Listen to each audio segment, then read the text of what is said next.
I was binging this show called My Adventures with Superman. Oh, wait. You're talking about, what was it, Adult Luz? Adult Luz is the best character in the show. I have to say, best to say, so when you heard about the whole SAG-AFTRA thing going on right now, what's your thoughts right now? Because the fact is your shows, your TV shows, your movies are currently being delayed because of this. Hollywood is a bunch of greedy scumbags. Like Hollywood CEOs, they're a bunch of greedy scumbags. Barbie, but you shouldn't have been the iconic plumber, though. Oh, really? I think it deserved it, to be fair. Really? I think it deserved it, yeah. Okay, pink boy. I would say I would say it was much better than Mario movie. I'm sorry. Yeah, to be expected from a guy who wears a pink shirt.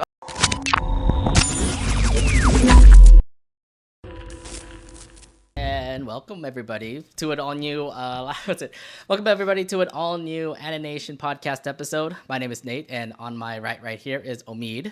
Hey, what's up everybody? Welcome to another episode of Anination Podcast, baby. Yeah, dude, I'm getting back. Like, it's weird because I'm trying to adjust myself to say Anination Podcast, but we have Loud Casa Talk still lingering in our tongues to say. Oh yeah. And not just in our tongues, but also our shelves as well. Yeah. FYI, did you like our, thing right now? It looks really nice, right? Like, does it look great? Oh yeah. Yeah, definitely. It's think of it as like the hall of animation. Yeah, I mean, so far, we did our whole decoration thing in our last episode, and it looked like we had all of our stuff here. Things are pretty much up to par. But the thing is that Omid has not finished up yet, by the way. He still has more to give away. He still has more to bring out, by the way. So we're actually going to start the episode with him continuing to finish up the decoration part of this studio. So if you can go ahead and start it, go ahead. Oh, yeah. Now, ladies and gentlemen, welcome to Show and Tell Part 2, baby. Yes, it turns out that last week's episode actually has a sequel episode to, which in this case, Show and Tell Part 2. Yeah, he forgot a couple of plushies and a lot more things maybe. My sentimental value has gone a bit low, so you know what? I didn't mind. I'm just saying, like, your room is full of stuff that you could bring into the studio, so I kind of convinced him to say, "Hey, bring some stuff over here."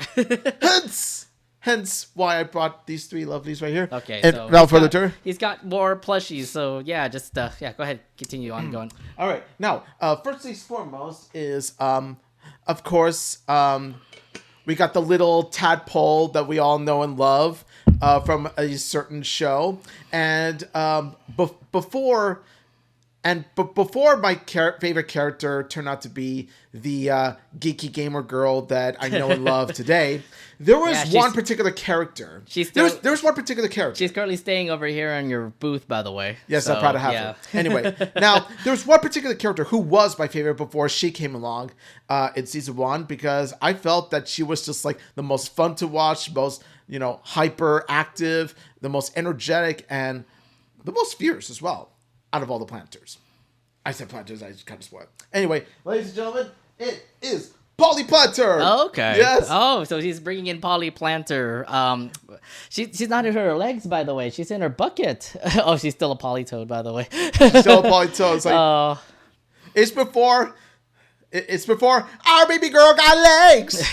Anyway, yes. Honestly, I'm just gonna say right now, this girl, Polly Planter, is my favorite amphibian character of the entire show. Not just frogs, but if you count toads and newts as well, Polly Planter is my favorite of the bunch for the reasons I just mentioned. Well, Polly Planter will now be a part of your section over here, I assume. And of course, it makes the most sense, right? It makes the most sense to, you know what? Since I was gonna put her, I was gonna place her right next to Marcy, but then there's you're gonna block Todoroki. But the thing is, Marcy's not a Todoroki fan. Yeah, and I was about to say that you know what?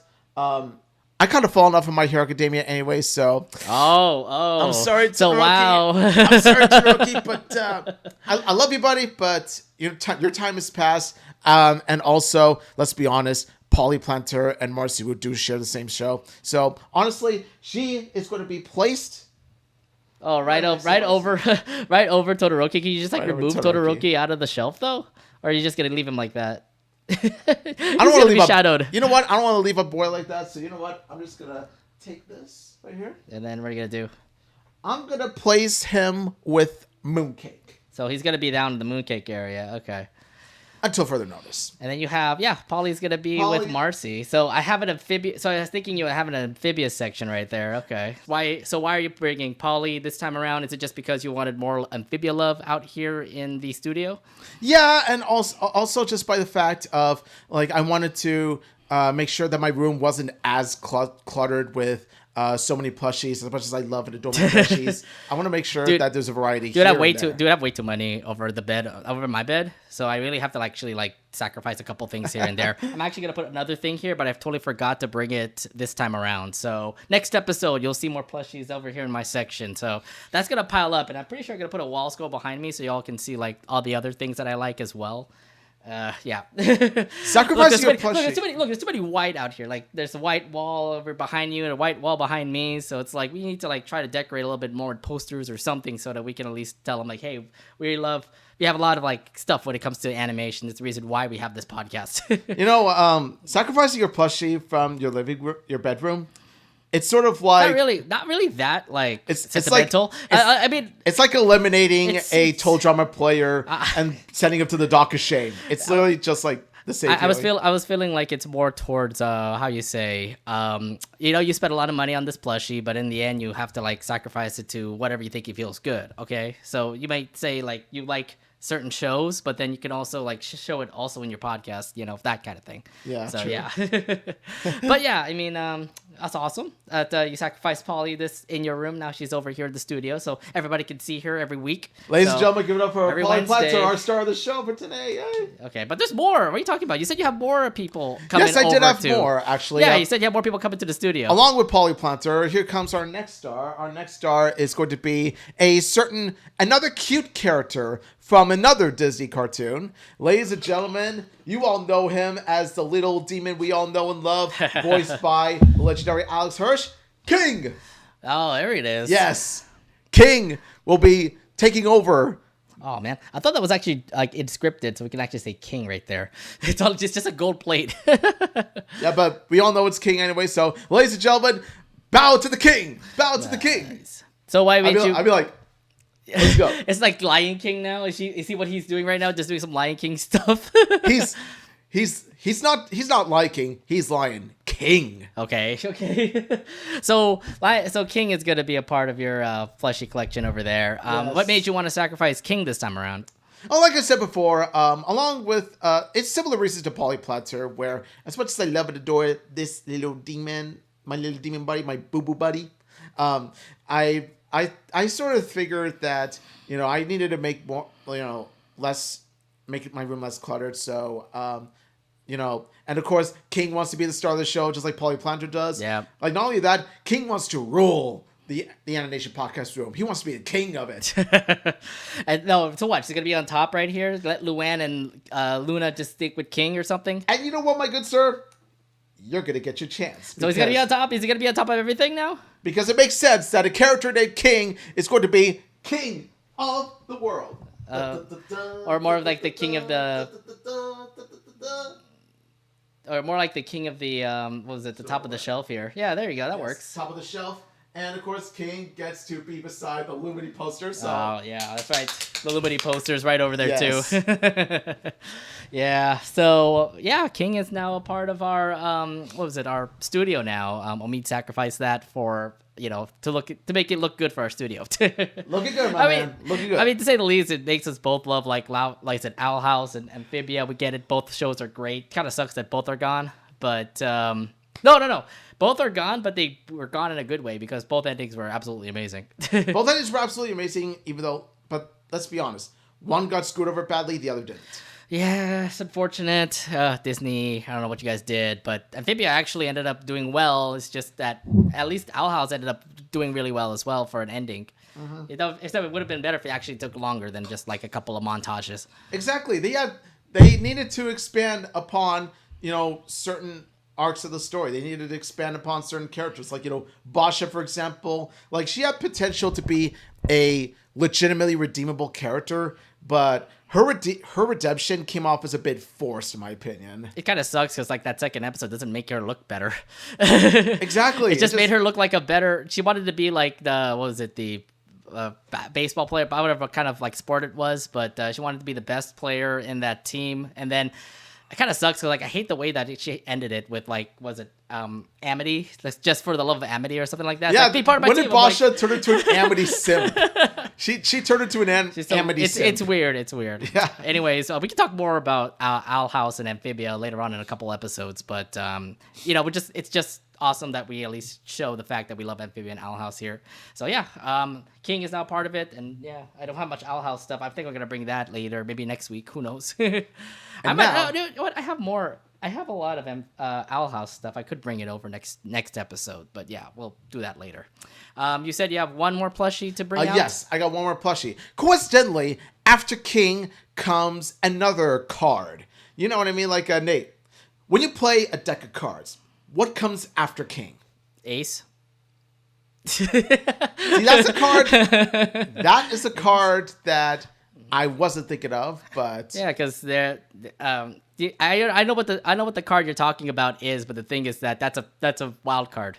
Usually they're not a part of the deck. I play poker. I know what this is. Anyway, ladies and gentlemen, the protagonist from one of my favorite video games of all time. And of course, it's a character that will steal your heart. There it is. And now, ladies and gentlemen, give it up for my man, Joker. Okay. Pro tag Joker. No, not a clown Joker, not Batman's Joker. This Joker. We got this Joker right here. Hey, you didn't see it coming. Yes. I decided to bring Joker in because, why not? Like, I love the look of the design of this, and I look at him and I'm thinking to myself, yeah, he will definitely fit right in with the bunch. Like, I feel like he's got his Phantom Thieves group right here. He's got like Luna, Luann, King, Polyplus. He's got his own Phantom Thieves squad right here. Like, we're doing a crossover episode here on how the Persona 5 Pro Tag can be affiliated with all these characters. Anyway, now pretty much since it looks like a lot of spots are filled, I figured that if you didn't mind, that I would place them here. Yeah, sure, that's fine. Yeah, we have a lot of space in the table. That's why we have Nico. Joker will be placed along with Dipper. He says that we have to find a way for him to sit down. I remember before when we tried to find a spot for him to sit down. It's just that he's tough for him to like sit down. Are you gonna use that iPad for tonight though? Or you know what? I'm just gonna be like. We'll put a stand here. Let's do this. Let's do a stand. Let's put a stand out here. Maybe something like this. Yeah. You know what? There. We'll fix you. We'll fix you after. We'll fix you later. We'll fix you in the next episode. There. Don't die with Joker. They look better. I'm like Morgana for top. I'd be like. He looks good over in our camera right now. So I'm assuming that. Like I'm like Morgana for top. I'm just like, get up, Joker, get up. But then again, yeah, Joker is gonna be a part of it. That's pretty cool. Is it because like I brought my Persona 5 thing? Is the reason why you brought Joker now? That could be another reason. Yeah. All right, is that all you have, or? Yes, that is all I have, at least for now. This might be my last, but I just want to say congratulations to each and every single one of these amazing characters for making it into the Anination Hall of Fame, and also that includes you three. Thank you so much, and welcome to our lovely home. Well, I'll have more to bring up later, probably in the next episode. So I totally forgot it. Like on my way over here to your house to the studio, it's just that I wasn't able to actually get all the stuff. I was just like in a hurry trying to get everything all situated, getting my laptop, getting all the pictures that we need for tonight, everything. So yeah, it's a lot of work when it comes to running a podcast. But you know what? In the end, we will still make it up with another episode. Every week we do it every week. So yeah definitely. So make sure you come by, follow our Twitch and follow our YouTube and all that stuff, so you can be able to check out our podcast there. Oh yeah, definitely. YouTube, Twitch, and all that stuff, and we even got our socials as well, so that those who do use socials can definitely keep track of those as well. We're talking X, Instagram, Threads, Mastodon, all that stuff. Yeah. All right. So let's actually continue on with the episode here. Well, first off, Labor Day weekend was this weekend, 3 days off. How was your Labor Day weekend? Oh yeah, my Labor Day weekend was pretty chill before it got fun. Now, on Saturday, I was binging this show called My Adventures with Superman. Oh, wait. You're talking about, what was it, Adult Luz? Adult Luz is the best character in the show. I have to say, best character in the show. I have to say, I've seen I haven't seen the show, but I've seen clips of my Adventures with Superman, and there's a lot of like awesome stuff between what was it, Clark Kent and Lois Lane. Oh yeah. It seems, but then again, it's the same thing that happens in like every Superman movie. You see Lois Lane and Clark Kent just hook up together and stuff like that. Yeah, but it's the way that it's executed. It's the way that's executed that makes it one of the better Superman projects. I feel like this Lois is definitely a better. It's definitely a more tomboyish Lois compared to like the other Loises we've seen before. And that's why I love her. Not just that, but also like her spunk, her tomboyishness, and her passion for what she does. She loves supporting, and also the fact that she has legit great chemistry with Superman. Not just good chemistry with Superman, great chemistry. Because it's like they were working together in the Daily Planet, and then what was it? Superman rescues Lois, but Lois doesn't know that Superman is Clark Kent. What I love about it also is that she's not just a damsel for Superman to save. She actually does help contribute. She actually does fight, which actually does help. Yeah, I'm just like, she has my heart. She has my heart. Hey, but let me tell you something, okay? Because of this show and because of the way Lois was written, I no longer call her Adult Luz. I call her just legit the best Lois Lane I've ever seen. Yeah, dude, you've seen like so many people on Twitter just talking about, oh my god, this character looks like Amity. This character looks like Gus. Luz. I mean, like the person. Luz and Gus. Look, Luz and Gus are literally like working together in the Daily Planet, and the Clark Kent is just some random hunk to say. Yeah, but here's the thing, though. Like, this Superman played by Jack Quaid, actually, he doesn't have this dark, brooding personality that you see in the Spiderverse, thankfully. He's more adorkable. He's more down to earth. He's more fun to be around. He's weird. That's what I love. They got Superman right. Yeah, they got Clark Kent right. He's weird because it's like he kind of feels like he's nervous. He's not really like, willing, and how do you say this? It's more like he needs some help around. That's why you have Lois Lane, for example, to have him, negotiate in the Daily Planet. But I know that like the main goal is like Lois wants to talk to Superman, but Superman is Clark Kent. There's like some confusion there. Well, here's the thing: when you're leading a double life, and you're pretty much going as both a reporter and a superhero, and trying to hide the fact that you're a superhero. Let's be honest, you'd be nervous yourself. I mean, yeah, that's true. But I haven't seen my Adventures with Superman, but I've been hearing a lot of stuff here and there. I just know that a lot of people who compare it to the Owl House, it's like, yeah, I get it. I can totally see the comparisons between both Lois and Luz there, looks-wise and character-wise. Like, once you really look at Lois Lane, once you really do watch her, like, you'll no longer think of her as adult Luz. You'll just think of her as, peak Lois Lane. Just like I did. Yeah. Well, I mean, looks like you had a fun time watching that. Yes. Got a good binge. So you watched all the episodes of My Adventures with Superman, right? I watched all of them, and I can't wait for the second season. Yeah. As for me, I was watching the new live-action One Piece. Oh yeah, dude, that's an amazing show, by the way. Oh my god. So it blew me out of the water, considering that obviously they were comparing with One Piece to the anime, and like some of the characters' designs, like in live action, looks amazing too. I really love the character design I really love the person who's acting like Luffy, and like Zoro definitely, because like he definitely looks badass, and it's awesome. Just seeing that whole thing, because like the thing is that when you first heard about a live action One Piece, you're kind of thinking like, oh, I'm doubting it just because all live action animes turn out to be crap. So like we've seen those movies before. I mean, Netflix did make a movie called Death Note before live action, and that was bad. We don't talk about it. I know. He just cringed because I think he's seen it. Yeah. Yeah, it wasn't bad. It was bad. It was not pleasant at all. In the back of my mind, when I was watching One Piece, I was like, is it going to be bad? And when my roommate Mark, he was watching it, I saw it too, and I was like, okay, I'm stunned with like all the acting. It looks great. So I actually watched the whole series now, and I'm like, okay, this looks amazing. Like they are really accurate, and they actually like have great special effects and everything to the whole entire One Piece show. So I am loving it. I can't wait if they're going to have a second season. But yeah, One Piece live action looks amazing. Yeah, here's the thing though. Like, in terms of One Piece, I've seen just a few episodes here and there. I actually haven't watched much of One Piece, so if I do check out the live action, big emphasis on if, I'll be going into it like and judging it on its own merits. Like, I'm not going to be, comparing it to this series because I never watched much of the series, so.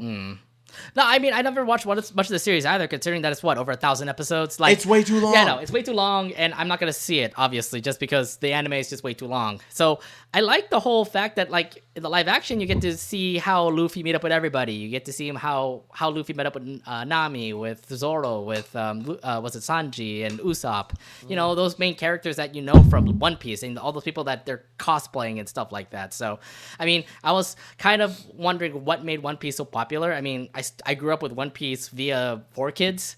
You've seen that, God. Yeah. You've seen how that was before, right? I've seen the jokes involving all that. Yes. I haven't seen the actual. I don't know what made me like. Okay, so it was weird because when I first saw the 4Kids One Piece, I was like, I got turned off, and I was like turned off with all the shows that were in that Fox Box era. So there was the TMNT, there was Kirby, there was Sonic X, and then you get One Piece. When I'm like, One Piece looks. I mean, hearing the manga looks amazing, but then when you put it with 4Kids in anime, obviously that went to bull. Like, it definitely went downhill. I was like, what kind of dubbing is this? This looks terrible, blah, blah, blah. But then when, like, it got picked up by another company, that's when it started to get a little bit better. Like, I've seen a couple of episodes where I have skipped forward where I actually ended up seeing, like, other characters that joined the Straw Hat crew, like Nico Robin, Frankie, and Brooke, for example. I've seen those episodes, and obviously there's a big hole comparing to, like, saying, like, oh, when did you meet up with Nico? When did you meet up with Frankie? When did you meet up with all these other characters? So, yeah, there's that big hole. I'm like, oh, okay, yeah, I get it. I skipped a lot of episodes, and that's the reason why, like, you got so confused when you watch One Piece again. So if I were to go back into watching One Piece again from the start, I'm gonna like have 2 months for me to actually catch up from 1 to 1,000. So that's something that I will not be able to sit by and watch through. But at least for this live action One Piece, it gives me a feeling of like what you watched before back when you watched the first episode of One Piece. So yeah, I mean, like, the live action One Piece is definitely amazing. Definitely can't wait for a second season if it does have a second season. I really do hope so, because the popularity of the One Piece live action is very popular. Like, it's going to like the top 10 right now. So I'm assuming there's going to be a season 2 if the freaking SAG-AFTRA strike doesn't, affect it. We're going to touch upon that later. Yeah, I know. But yeah, I mean, go check it out. I know that you have a little cringe when it comes to like animes turning to live action, but this is definitely one that I would say you probably enjoy. Yeah, I mean, like, there's a diamond in the rough, like, I hate the Disney live action remakes, but I love the Jungle Book one. I really do. It's a rarity in which the Jungle Book live action remake is so good that it even surpasses its original animated counterpart. Yes, I said Jungle Book, you said, right? Jungle Book, yeah. Yeah. So I just remember Jungle Book with having the animated movie and then the part 2 movie, which I was like, why do we need a part 2? There was never a part 2. There was a 2? What are you talking about? It's on Disney's lineup. We don't talk about it. There was a 2. I'm just letting you know. And I was like, why do we need it? Jungle Book 1 was already good as it is. Any other big things that happened from Labor Day, though? Yes. Another thing, too, is that on Sunday I was hanging out with a friend, and of course we were playing some Nintendo games and all that stuff. We're huge Nintendo fans. Hello, right here. I mean, you're the Mario fan, so I would imagine that you were definitely a big Nintendo fan. Oh, yeah. Like, this friend and I are huge Nintendo fans. And then on Monday, we went to this theater called Alamo Theater, and it is such, like, high-end experience. Like, not only does the auditorium itself look like a legit, theater, like, like when you go to, like, stuff like Orpheum Theater, and you see all these statues and, like, the way it looks is just so artistic. It gives you that feeling. And not only that, they also serve dinner menus and snacks and all that stuff. So dang, what kind really of fresh? What theater is this? Alamo Theater. Where is this? In San Francisco or something? It's in San Francisco. Oh my god. And I just hear dinner and I'm like, dude, theaters don't give you dinners. Theaters give you lunch. They give you food like burgers and all that stuff. Okay, so. I know that, but like you said, you had a dinner over at the theater, and then you lunch. I meant to say lunch. Lunch. Okay, whatever. Anyway, so we watched this movie called. Actually, another thing too. They have a strict no talking and no phone policy, which I love. Like more theater chains should take note of that. But I digress. I mean, they kind of do. They kind of do. It's just like Yeah, but they do it before the theater. Like what do they do? They take your phone. AMC and Cinemark, like whenever they hear you speak loudly or use a phone as to like distract others, they kick you out. I know that. So what happens if you actually like use your phone in that theater? They just permanently ban you from the theater or something? They ban you, like, I'm not sure permanently, but they just tell you to leave the theater for that day. Okay, yeah. So it's kind of the same thing like what they do for the theaters that we go to. So no, but Alamo is more strict. Like, they take it to a whole new level. Okay, I don't know about the whole policy when it comes to that. I don't know. You went to the fancy theater, so that's... Yeah. Anyway, another thing, too, is so we watched this movie called 2001: A Space Odyssey. That's a classic. Directed by Stanley Kubrick. It is such a journey. It really is a journey. Like, you feel that you're in outer space, and... like, not to mention, like, Hal is one of the best characters in cinema. One of the best characters in cinema. I loved that. I loved Hal 9000, like, so much. So you ended up watching an old classic movie in a theater that is, like, very fancy. It's also ancient because it's a movie that's been around for years. Okay, yeah. okay. So, I was so confused about, like, that whole thing. Like, there can be fancy ancient theaters. Like, those are things. Okay. Well, nonetheless, I mean, it looked like you had a fun time there. So yeah, that was definitely. Good. Yeah. And how about you, my good sir? So what ended up happening was that, so I had a friend of mine. He was moving back. He was moving to Sacramento for a job. He was living in Hayward for quite a while, and now he's moving up to Sacramento for a brand new job. Plus, also it's cheaper over there. Plus, he has his own place pretty much. So. To celebrate, we ended up going to Kura Sushi. Ended up all you can eat sushi, and also ended up getting some DC goodness because they were giving away like DC free stuff if you eat 15 plates or something. So oh yeah, nice. There was that. And then we also did and then also hanged out with family for the whole weekend because it's Labor Day. There's not much going on. It is your day off of working, but now everything is back to normal, and now we are back into our usual selves, going back to school and everything. Schedules have changed, especially the TV schedule, so you don't see a lot of big marathons of SpongeBob, for example. Stay in school, boys. Stay in school, boys and girls. No, for real though. I mean, like, now I can actually see Loud House on Nickelodeon, then just endless SpongeBob, which I was like, this summer sucks right now. I need some Loud House. Unless you have Nicktoons Network, you can watch Loud House there, but instead you have it on Nickelodeon. I'm like, Nickelodeon just has a yellow sponge throughout the whole day. I'm like, I hate it. Spongelodeon. I know, it pretty much is. It's Spongelodeon. Yeah. And then, we can talk more about like TV networks and their schedules later because all I can say is that Disney at least like has a diverse schedule compared to like Cartoon Network and Nickelodeon because both of them are just air only certain cartoons, only air certain shows. Yeah. There's no point in diversity when it comes to Cartoon Network and Nickelodeon. But yeah. Anyways, so yeah, Labor Day weekend looked like it was good but fun for both of us, I would say. So definitely. Yeah. Yep. Now let's actually head over to our episode and actually talk about some of the main hitting points that came in. We did talk about Charles Martinet and his retirement last episode, but this episode we're actually gonna talk about something a little bit more worse. Unfortunately, we got to start off with the bad news that happened. It starts out with this man, Steve Harwell. Now, he's the lead singer of Smash Mouth. He made some hit songs like All Star, Come On, Walking on the Sun, those hit songs that you used to grow up with. I mean, I grew up with All Star, literally singing it with like my elementary buddies, and we were all like singing the same lyrics. Hey, now you're an All Star, blah, blah, blah. Yes. Yeah, that definitely is a hit song. It was just unfortunate that during this Labor Day weekend, we heard that Steve Harwell passed away.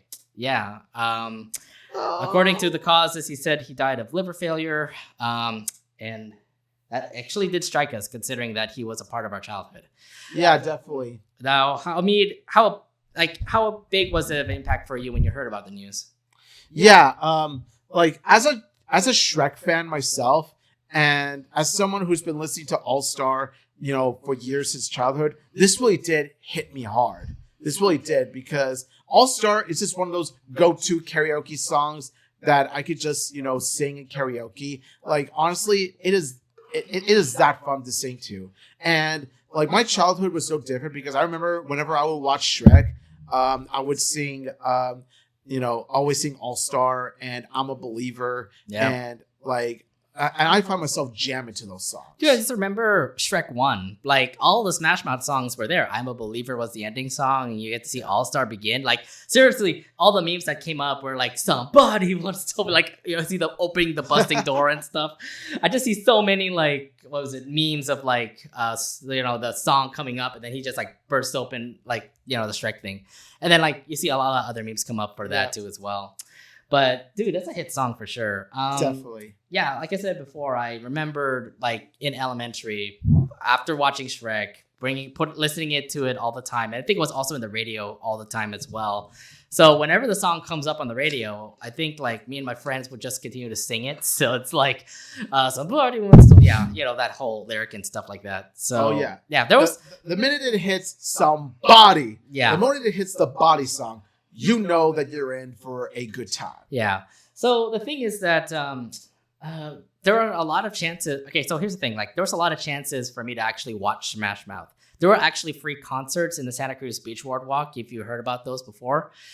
So during the summertime, like I think a couple years ago before pandemic, Smash Mouth was actually performing for free. And I could have actually went there and actually saw him perform, but I didn't know how bad it was. Like, he was there 2019. I feel like he was actually doing great, but then this thing happened. I was assuming that with this whole liver failure thing, he was like drinking and it didn't, like, it caught up to him or something like that. Alcoholism does it to you, like that's what being addicted to alcohol does. Like, it definitely does a number on your liver. Yeah.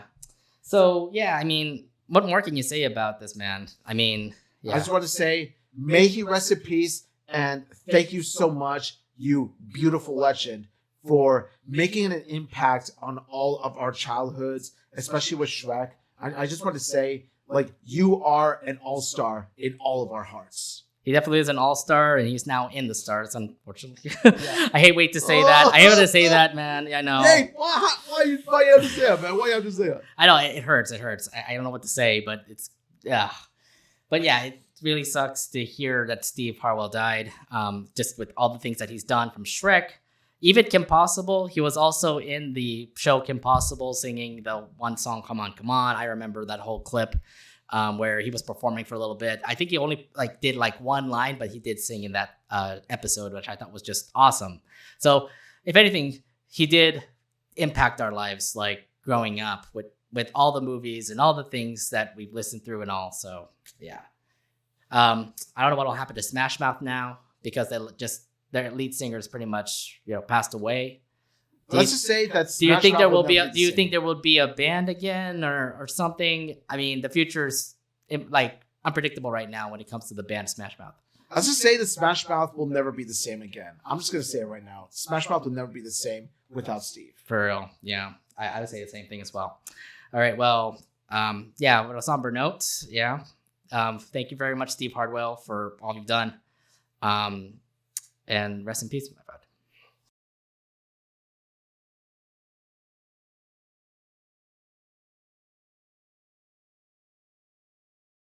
Yeah, we never actually. Well, you wrote the script, and I'm like, we're gonna start with Steve Harwell's death first. Hey, we gotta get the bad news out of the way first. Fine, sure. But we still have bad news here still.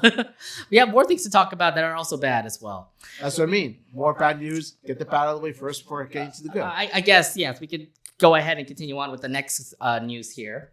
Let's talk about the SAG-AFTRA news. So let's update y'all about SAG-AFTRA.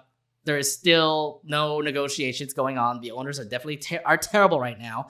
I really feel angry at the fact that both WB's president, Dave Zaslav, and the CEO of Disney, Bob Iger, both of them are really not negotiating with the writers. And there is no progress right now when it comes to actually having a resolution. It has started since June, and right now it's September. It's been 3 months since. And right now, your shows and movies are currently in jeopardy right now because we are seeing the effect of what's going on with this strike, knowing the fact that everything's being delayed. So who knows what next movie will be delayed? Wish could be delayed. Chicken Run 2 will be delayed. We have set dates, but there's a possible chance it could be delayed because it could be a better chance for money here, better chance for money there, or something like that. But promotions have been like off the roof. It's just been not great for like TV shows and movies and stuff like that, dude. This has been bad. There's been no negotiations. There's been nothing going on right now, and it's just really irritating. So when you heard about the whole SAG-AFTRA thing going on right now, what's your thoughts right now? Because the fact is, your shows, your TV shows, your movies are currently being delayed because of this. Hollywood is a bunch of greedy scumbags. Like, Hollywood CEOs, like, they're a bunch of greedy scumbags. Like, seriously, what are they thinking here? What are they thinking? Like, bleeding these wonderful writers and actors dry.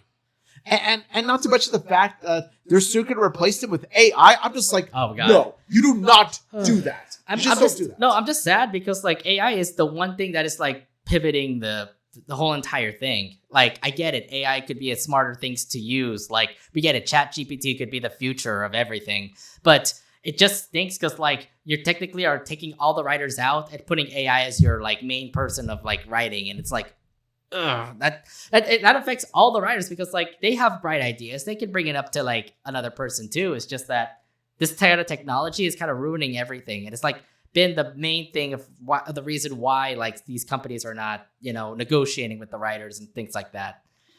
Yeah, exactly. It's just like, okay, now that you brought up two particular individuals, I'm just going to go one by one and describe the best way I can.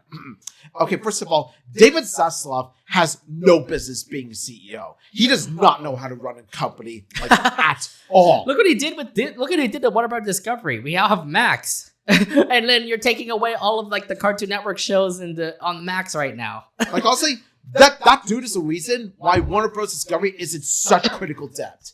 I'm not kidding. They are so desperate to get out of the debt because they have so much money in debt. That's why they were so desperate to keep the Flash for some reason, despite the fact that it stars a sociopathic. Not only that, it stars a sociopathic criminal, for God's sake. Yeah, I know. I know it's already done. It's the thing is, like, you could just put it on Max. It makes it a little bit better than actually having a theatrical release.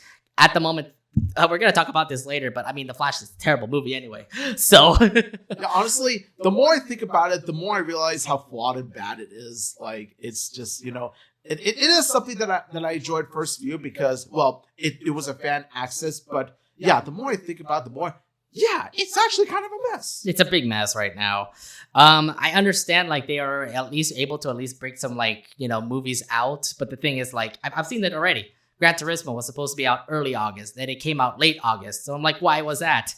I mean, what was that about? Because I wanted to see it, like, literally, like, in the beginning of August. That was supposed to be, like, when our ticket is. And then I realized they did get delayed to, like, the late August. And I'm like, why? Was it just because of promotions? The actors are definitely not promoting the movie a lot. I don't know.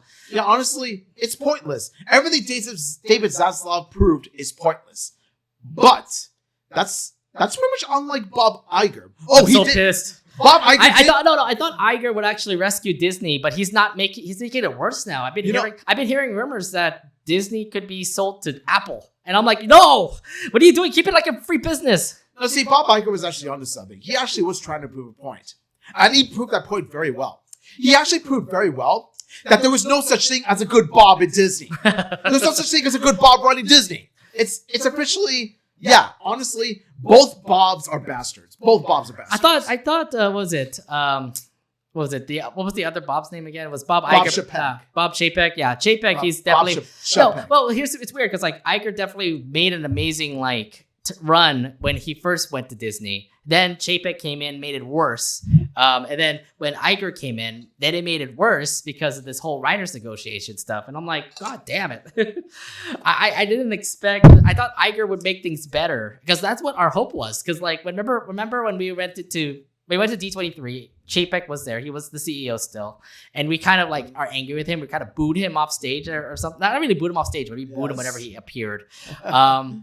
And now Iger's back. And then what's kind of sucks is that next year at D23, we'll probably see Iger. It's going to be awkward. It's going to be awkward. It's going to be so awkward. It's just like, I'm expecting dead silence. I'm expecting dead silence, but we see him on stage. It's just going to be like, not even a boo because, let's be honest, he doesn't even deserve to be given that energy either. Just straight up dead silence, deadpanned. I just feel like they're not listening to the writers and all, and it's just not been good. I mean, I thought we had negotiations here and there that they're gonna actually find a way to get out of this strike, but nothing has come up as of since. And again, everyone is still striking ever since. I mean, I've seen like creators going out to the picket lines, voicing their concerns, which is great for them. I've seen like the creator of Ghost of Molly McGee. He was out there in the picket line also, protesting as well. And Eric Bauza, and also Eric Bauza was there as well. And of course, he's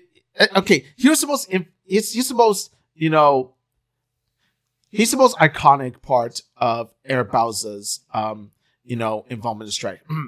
Of course, you do realize this means we're striking. Yeah. Like, he actually did the No, I saw that video too. Like, he literally was like on a blowhorn just saying Daffy Duck lines or Bugs Bunny lines, which is great. Yeah. I mean, I also saw Bob Mott, who was the creator of the Ghost of Molly McGee, was on the picket line. Some people actually, so I watched iCarly, the live act, then the new iCarly, the one that's on Paramount Plus. That's also being affected by the strike. And I see the actors and the writers and everybody there. I saw one video where they're actually singing the theme song to the iCarly, and I was like, "Yo, this is amazing! Okay, this is great. I know that you're doing a picketing, but as long as you're able to actually continue on with showing you're showing that you love iCarly, that you're gonna make iCarly, yeah, it's just more of like things are just being on halt because of this whole strike thing." And I'm like, the shows are gonna continue. It's just like, when are we going to have that negotiation so we can actually have like a fair pay for those writers, for those screen actors and everything there. So it's a mess. It's a mess right now. And also, another thing too is that by far my favorite part of this, one of my favorite parts is Bryan Cranston. The way, oh my God. after Bob Iger made that little comment he made, Bryan Cranston went hard on him. Like, he went full Heisenberg on Bob Iger, and I just loved it. Like, he was pretty much chanting to the crowd, "We will not be treated like robots.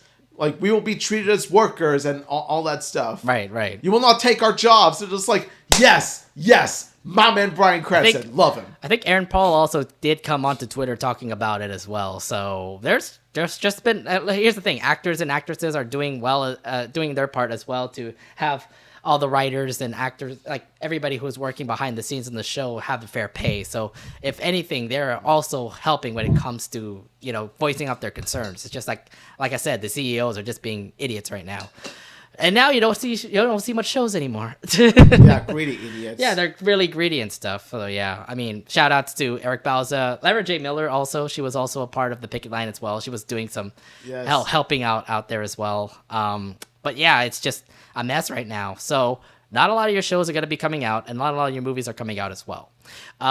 One particular studio in mind that I can bring up right now is Marvel Studios, and there's a lot of huge delays when it comes to Marvel Studios. From what I heard, there's some, so, you've seen that whole Phase 5 thing, timeline that came out that talked about movies like Ironheart, Wonder Man, Agatha, X-Men 97, those TV shows. They're being delayed, and they have been delayed indefinitely. So we've already talked about like some movies being delayed indefinitely, like for example, Blade. Well, Blade actually was indefinite because the actor actually left the whole game. So there's no lead actor for Blade. Deadpool 3, we did see some production stuff coming up for Deadpool 3, but then after that, nothing ever since that. Avengers Secret Wars looks like that's not going to happen for probably another 5-6 years, and then Fantastic Four is probably not going to happen for like another couple more years. Yeah, it's just everything's getting postponed. So everything that I've been hearing from Marvel Studios is currently all delayed. Like, the only thing that is currently out right now that's going to be coming out this year would be Loki Season 2, which is coming out in October. Unless it gets delayed, I'm going to hopefully not, because that's one show that I really want to see. The Marvels is coming out. That's another movie coming out. And then what I also heard is What If Season 2 is also coming out this year as well.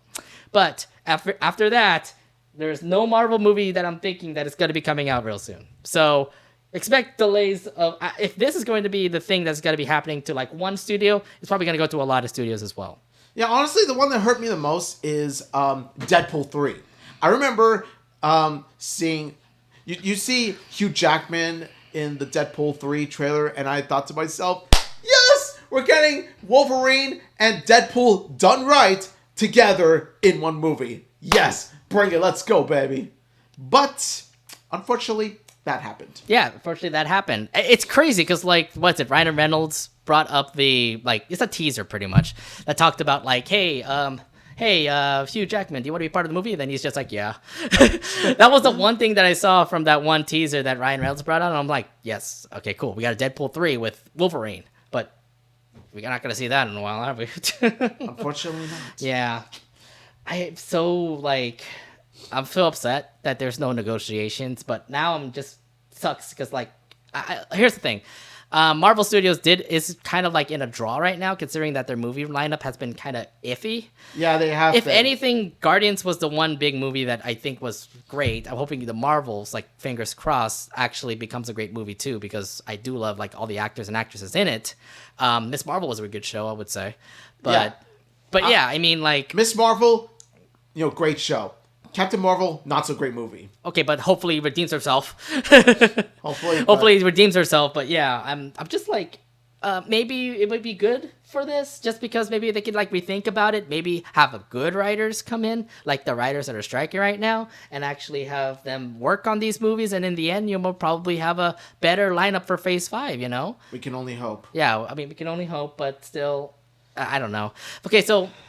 That's one aspect. That's one studios. Marvel Studios is definitely off, like, having a big delays everywhere. So it kind of sucks, because I really want to see Ironheart.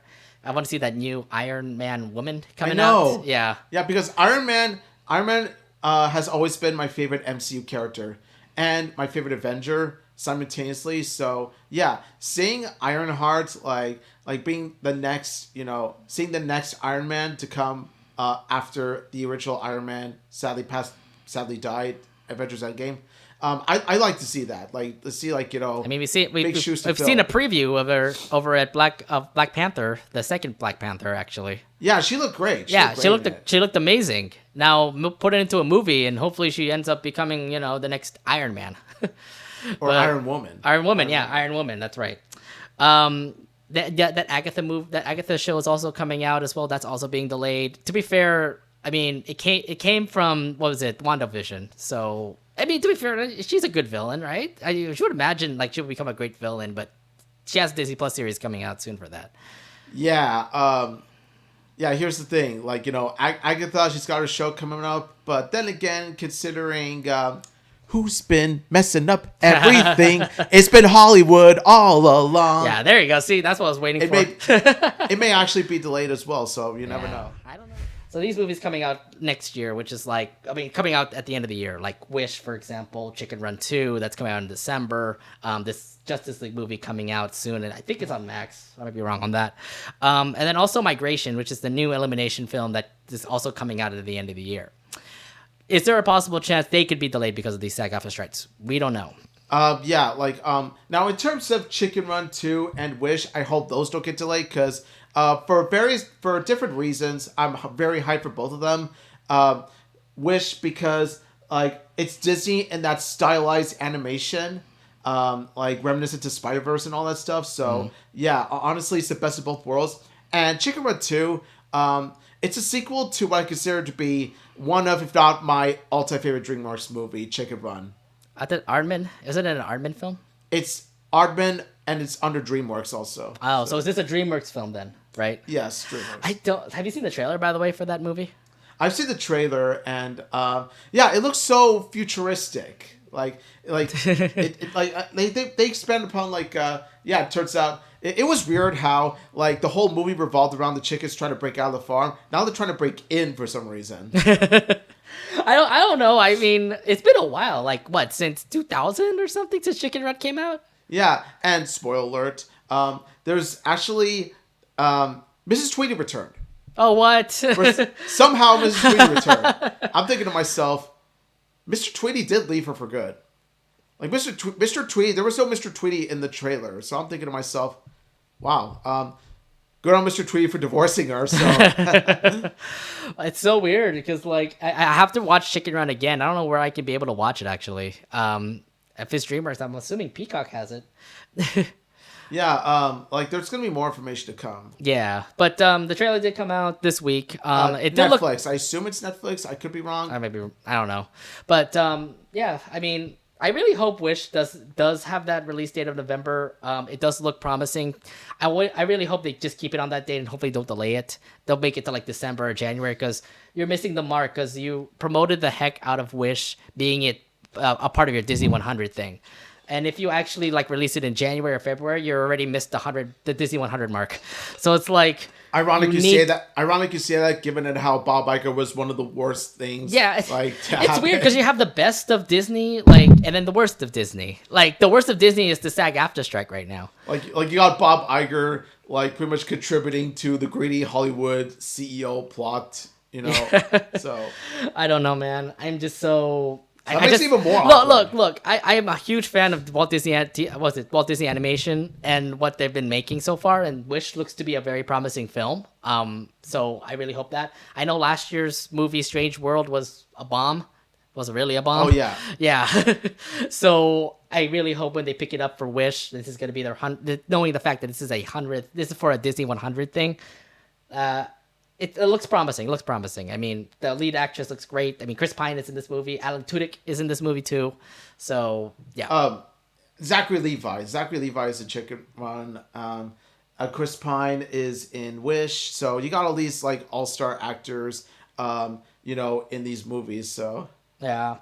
Well, let's see how it goes. And then, of course, you have Migration, which is like the success, like supposed to be the movie but after the Super Mario movie. So like Illumination has like 2 movies in the line, but Migration, which is the duck movie. It's a duck movie, but the Migration looks a bit generic. I don't know about when I look at it, like even that first minute, I'm just thinking to myself, it looks to be a bit generic. But I need to see more of the trailer so I can be proved. I need to see. My full-on legit Migration trailer, another one, so I could be proven I already wrong. saw the one trailer. I mean, you had 2 trailers, actually. You have the one teaser, then you have the one trailer that actually have them in the city, and then you have Awkwafina out of all people. I don't know what's going on with Awkwafina, but she's doing a lot of voicing now. Yeah. We'll talk about Little Mermaid, by the way, so she's in that movie, too, so just a heads up. Yeah, I've heard. Yeah, but no, I mean, I would say promising for Migration, but the thing is, like, the Super Mario Brothers movie definitely had more money compared to what Migration will probably have. Oh yeah, you already know this movie's gonna be successful. Let's go. Of course it is. I mean, it's the Super Mario Brothers movie. Absolutely. And it already had a big fan base. It already did have like a lot of a lot of people, a lot of fans in that as well. So if anything, it definitely, lived up to the hype for sure. We're gonna get more Mario movies, ladies and gentlemen. We are, but we don't know when. The whole freaking SAG-AFTRA thing needs to be fixed so we can get more movies. Soon. Yeah, hopefully soon. We don't know. But that's all we can say about the SAG-AFTRA strike news. It's still going on. We have no resolution of what will happen next. And again, like I've said before, your movies could be delayed because of what's going on with the strike. I'm hoping that this doesn't affect all these animated movies coming out and all these movies that are planned to come out. But anything can happen in these next couple of months where they could pull the plug and release it in another month or something. Yeah. Yeah. So just like I said, fingers crossed. We'll see if everything is still scheduled. Everything crossed. So we can actually see all these movies come out real soon. Everything crossed. Yeah. Fingers crossed. Everything crossed. Yes. I get it, Luann. Luann's up there. Luann's up there. It's true. All right. So, okay. We talked a lot about the bad news when it comes to the movies. So let's actually bring it up to hype and actually talk about the good news of the movies. And I have to say, this summer for 2023 definitely had amazing movies. Yeah, there are some I've seen that he's going to mention, some I haven't. So let's actually start it off with, so how would you say, how would the summer movie run begin? Because it would begin with May, right? Summer movies, summer, we all know, usually starts in late May. So was it late May or is it early May? Or is it late June? Mid-June. I was mid-June. assuming May would be the start of the summer movie block because we get to talk about Guardians of the Galaxy 3 first. So in terms of summer blockbusters, May is the start. Yeah, I'm assuming that it would start in May. So let's actually start off with the first movie that came out in May, Guardians of the Galaxy 3. And to say the least, that was definitely an amazing like Marvel movie. I don't know what, but it just feels like the way James Gunn, who directed this movie, he had a great way of like trying to make superhero movies, and it sucks because he's now part of DC and he's working on their movies now. Yeah, I mean, like, sucks for Marvel, but it doesn't suck for us because, like, with James Gunn, we're gonna get, like in his resume, we're gonna get like like the best of both worlds. We've already gotten it with like James Gunn's Suicide Squad recently, which was freaking awesome. And then in the Marvel side, we got like the Guardians of the Galaxy movies, all of which are awesome as well. Amazing. So, all of them are amazing. I mean, like 1, 2, and 3. I mean, we're watching them again. They're all like great in their own way. 3 definitely was the most peak one because it talks about Rocket Raccoon and his backstory. My favorite Guardian, by the way. That was just sad too because like you don't know how Rocket became like talkative and how he was like with other animals too, and I'm like, oh my god. So like it's weird because like I had a friend of mine who was a huge fan of Rocket Raccoon, and he said he teared up a lot when he was watching those scenes. I was like, this is pretty epic. Oh yeah, like Rocket Raccoon has always been my favorite Guardian ever since the first movie. So Guardians of the Galaxy 3 was something special to me. Yeah. I knew it was their last ride, but then like when you see the ending of the movie, you're like, okay, now it makes sense why it's their last ride. Yep. Yeah. One last ride. And speaking of last rides, we're going to get to that movie later. Or is there more rides for that movie? Wouldn't be surprised if there was. Yeah, I know. Who knows if they'll actually do it? But anyways, like, how would you like? Let's review like Guardians of 3 because I think it was definitely a 10 out of 10 movie. Definitely was like the best way to end the Guardians movies if they're going to end the Guardians movie that way.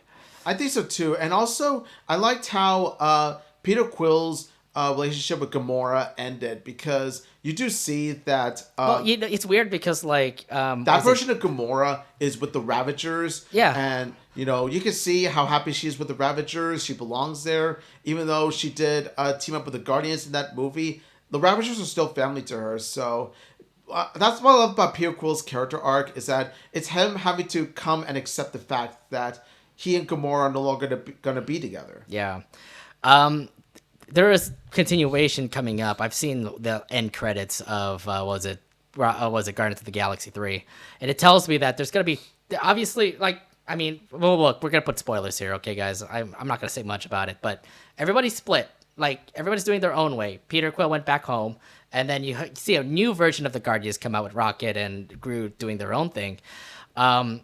And then I saw the fact that Peter Quill will return. So it's like, we are going to have another Star-Lord movie, are we? Yeah, see, that's the thing. That's where I have a problem, is that, like, Peter Quill's end credit scene, like, the way they ended Peter Quill's character arc in the movie, I'm just like, that's a definitive way to end his character arc. You don't need to have him be Star-Lord anymore. He's already retired being the leader of the Guardians. So what more are you going to do with him?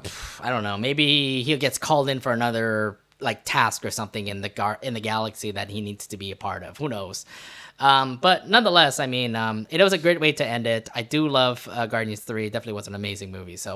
And it was just like the start of all the movies that are gonna be coming out. Like there's so many good ones. Although this one that's coming out that we're gonna talk about is like, wait, why this movie? Okay, so did anybody watch Fast 10? No, and I never will. No, I don't know. I wanted to bring it up just because it's like, why are we putting more Fast and Furious movies? I understand this is just milking the heck out of this whole series. Cha-ching. I know, but I'm like, I only watched it till 6, I think. That's the last Fast and Furious movie I've heard.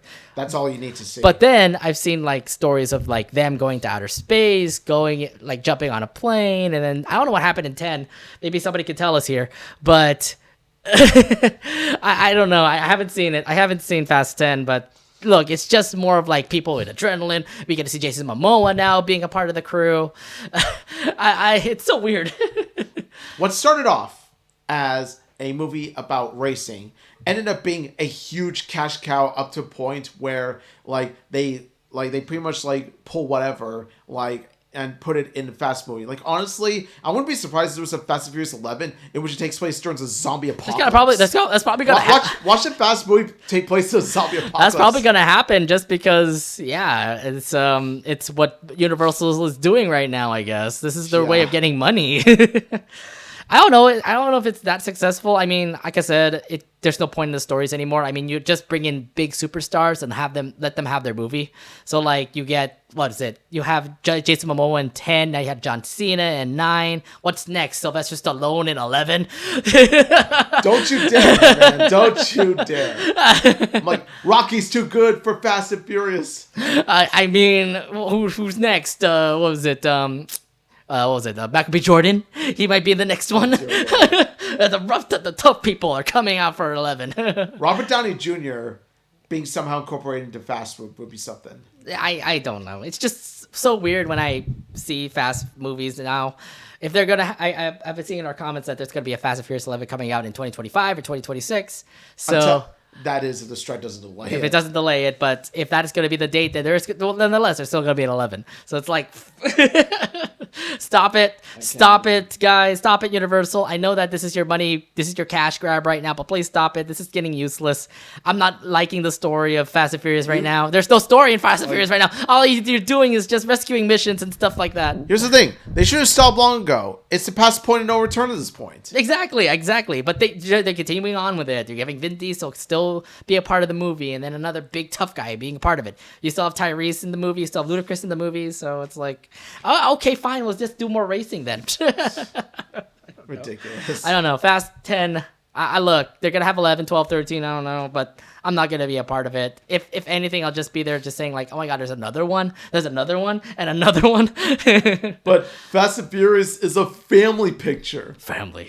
It's a movie like the Fast and Furious movies. They're movies in which you got a family. You know? I know. I think it's because of 7 that maybe got into family because of that. It was a movie where Paul Walker, like, I think it's the first movie Paul Walker like wasn't in because he passed away. So yeah. Recipes. Ever since then, it's started to fall down from there. Yeah. I don't know, man. We love the Paul Walker movies. The Paul Walker. Yeah, we love the Paul Walker movies. Yeah. All right. But let's stop talking about Fast 10. We're just gonna get on our nerves now. Yeah.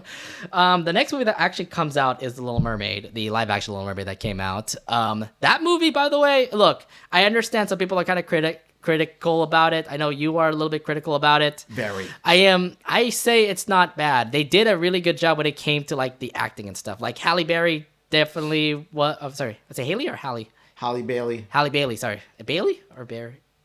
Or Bailey, yeah. Bailey. I am just like saying Halle Berry, which is like the singer. Halle Bailey. So she did a really good job portraying Ariel, Little Mermaid. And then the other Little Mermaids that were there were also being portrayed as well. Even Alyssa McCarthy, she did a perfect Ursula. I would say she did a really great Ursula. So, and then you get to see the whole timeline of like everything that happened in The Little Mermaid. You got some little scenes here and there. That one pelican, by the way, I just find it the fact that it's really funny that Awkwafina is the pelican. I was like, I heard that voice, that's Awkwafina. I was like, why are you in every freaking animated movie now? What's going on with her? Is she just like being more of a voice actress instead of like an actress now? Yeah, honestly, I like Awkwafina. I just don't like her as Scuttle. Yeah, but she's Scuttle. I'm like, okay, well, okay, if we can make it work. But then I know what everybody else is also saying as well. Like, oh, the fish looks ugly. The Sebastian looks ugly because it's not supposed to be that kind of. It's a real crab, though. It's a real crab.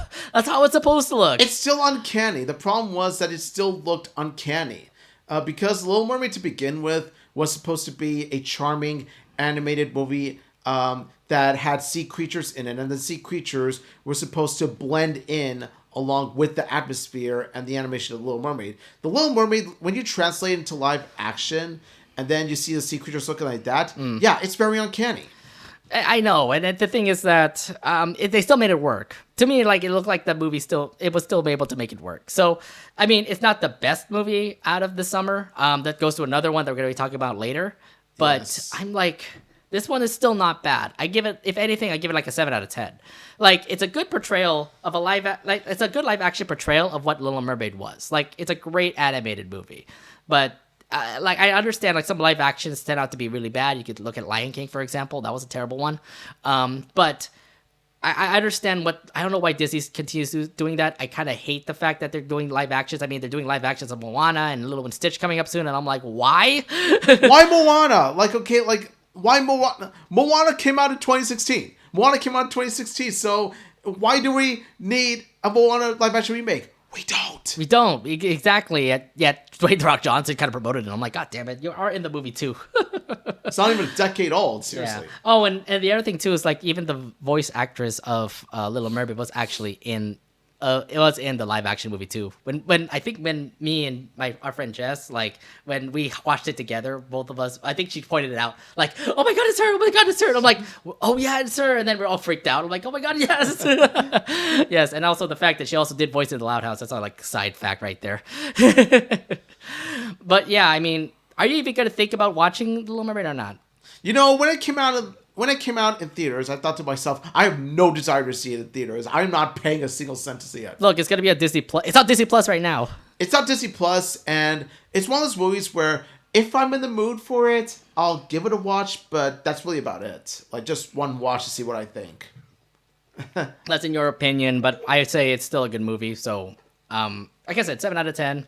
That's my rating on it. You have to watch it yourself in order for you to start thinking about what you're gonna say and what you're gonna judge about it. Yeah, like I said, if I have an hour and a half and 2 hours to kill, sure, I'll put it on. All right. So we did bring in these lists of animated movies that also came out. 2 of them actually came out in June, and the first one that came out was the one in the middle.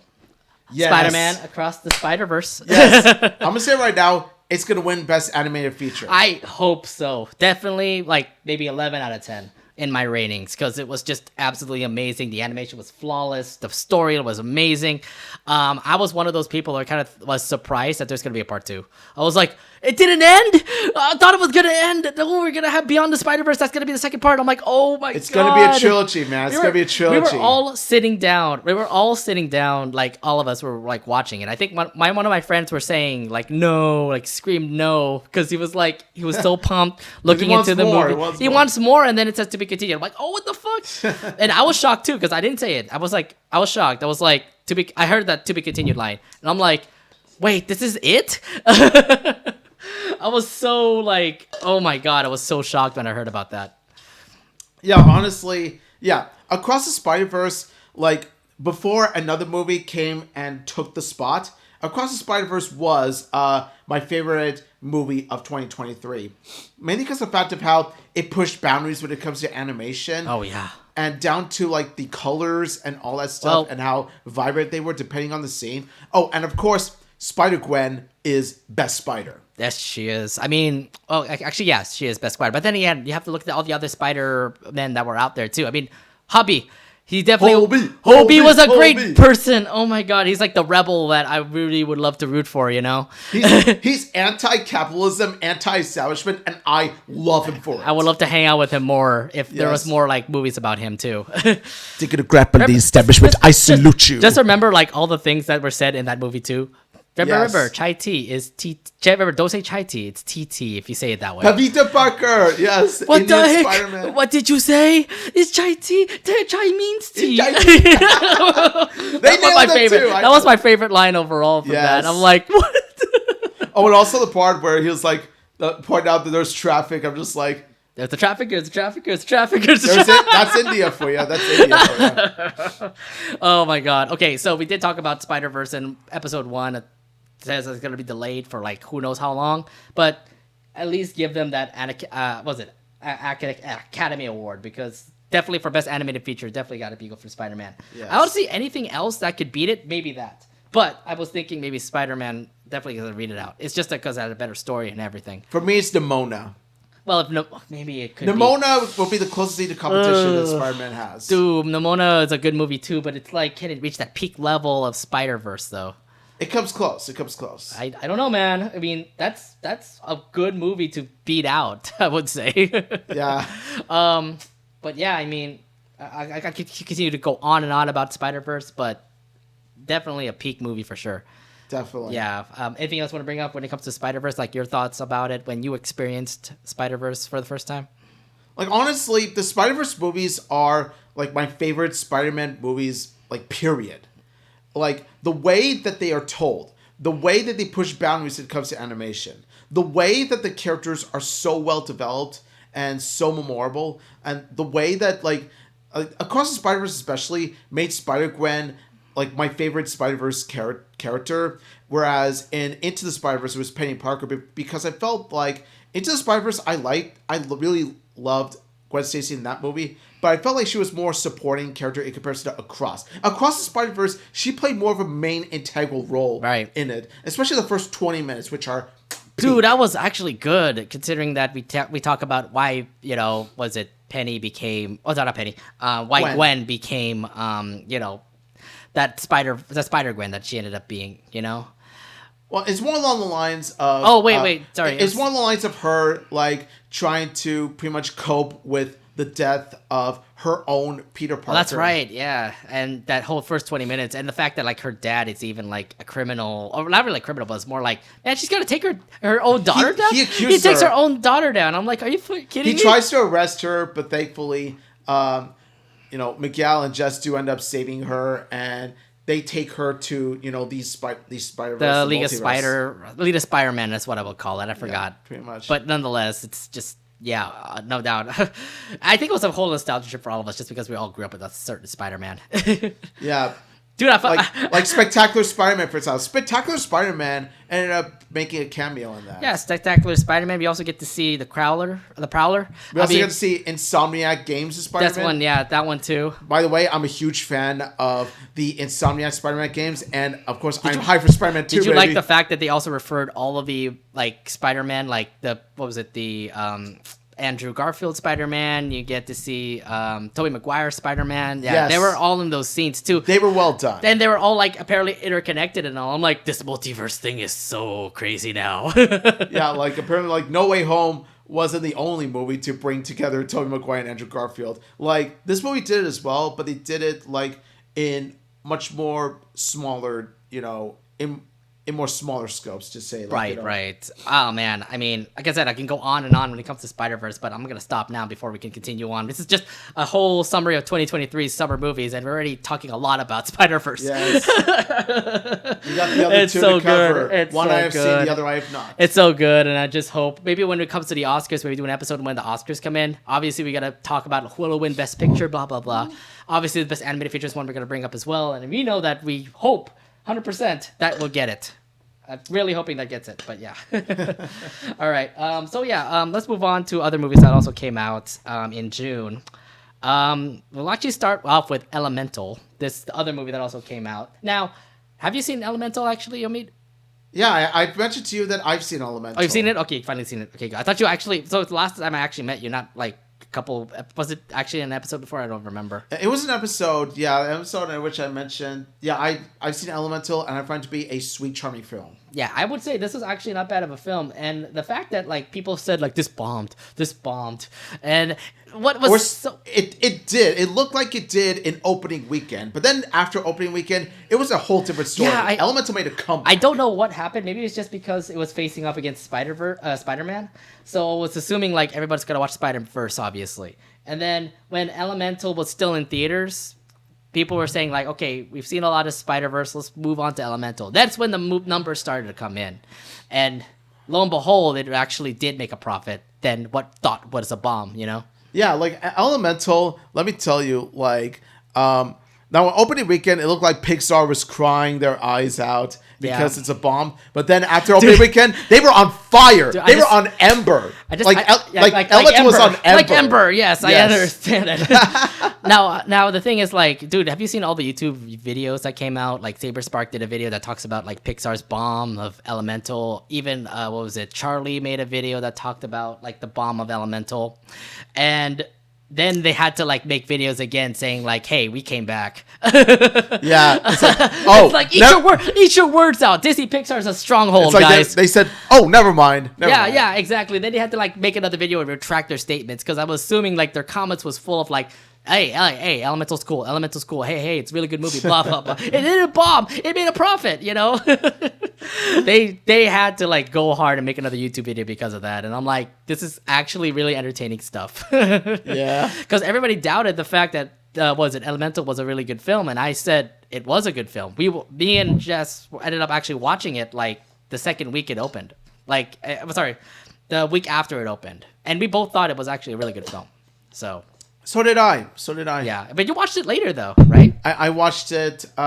I actually watched it on opening weekend Sunday with a friend. Oh, I thought you actually did watch. Oh, okay, I didn't know about that. Yeah, I thought you actually watched it months later or something like that. No. I was on it. As soon as Elemental came out, I was like, we gotta see it. Yeah, there you go. So, and then you shared your thoughts. You thought it was an okay film, right? I thought it was a relatively good film. Yeah. Yeah, I would say above average film. It wasn't obviously going to beat out Spiderverse, but I would say it definitely is sweet considering, like, it's a chemical effect. Oh, it's like a Romeo and Juliet sort of thing. It's a romance story. Yeah, it's a romance story, but then the other thing too is like, yeah, water and fire don't mix. We get it. And then it looks like fire actually does affect all kinds of elements. Like it can burn grass, it can burn water. Yeah. I mean, obviously, water will kill fire, and that's the reason why fire kind of doesn't affiliate with every element to say. Like fire and metal, like fire. When she combines, like she can make like sculptures, she can make glass, she can make all that stuff. So I love how she found her purpose at the end. Yeah, exactly.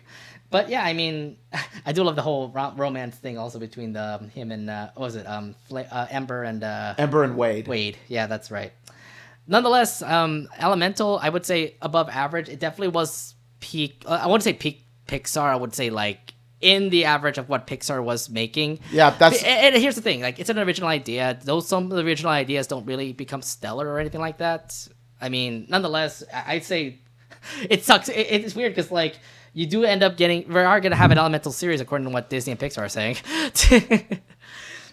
So I don't know about your thoughts about it comes to the Disney Pixar We'll see how it turns Elemental out. thing. Okay. We'll see how it turns out. All right. Well, nonetheless, yeah, really good film for Elemental. So if anything, like I said, the summer 23 movies, it's still rolling along, still doing a really good job.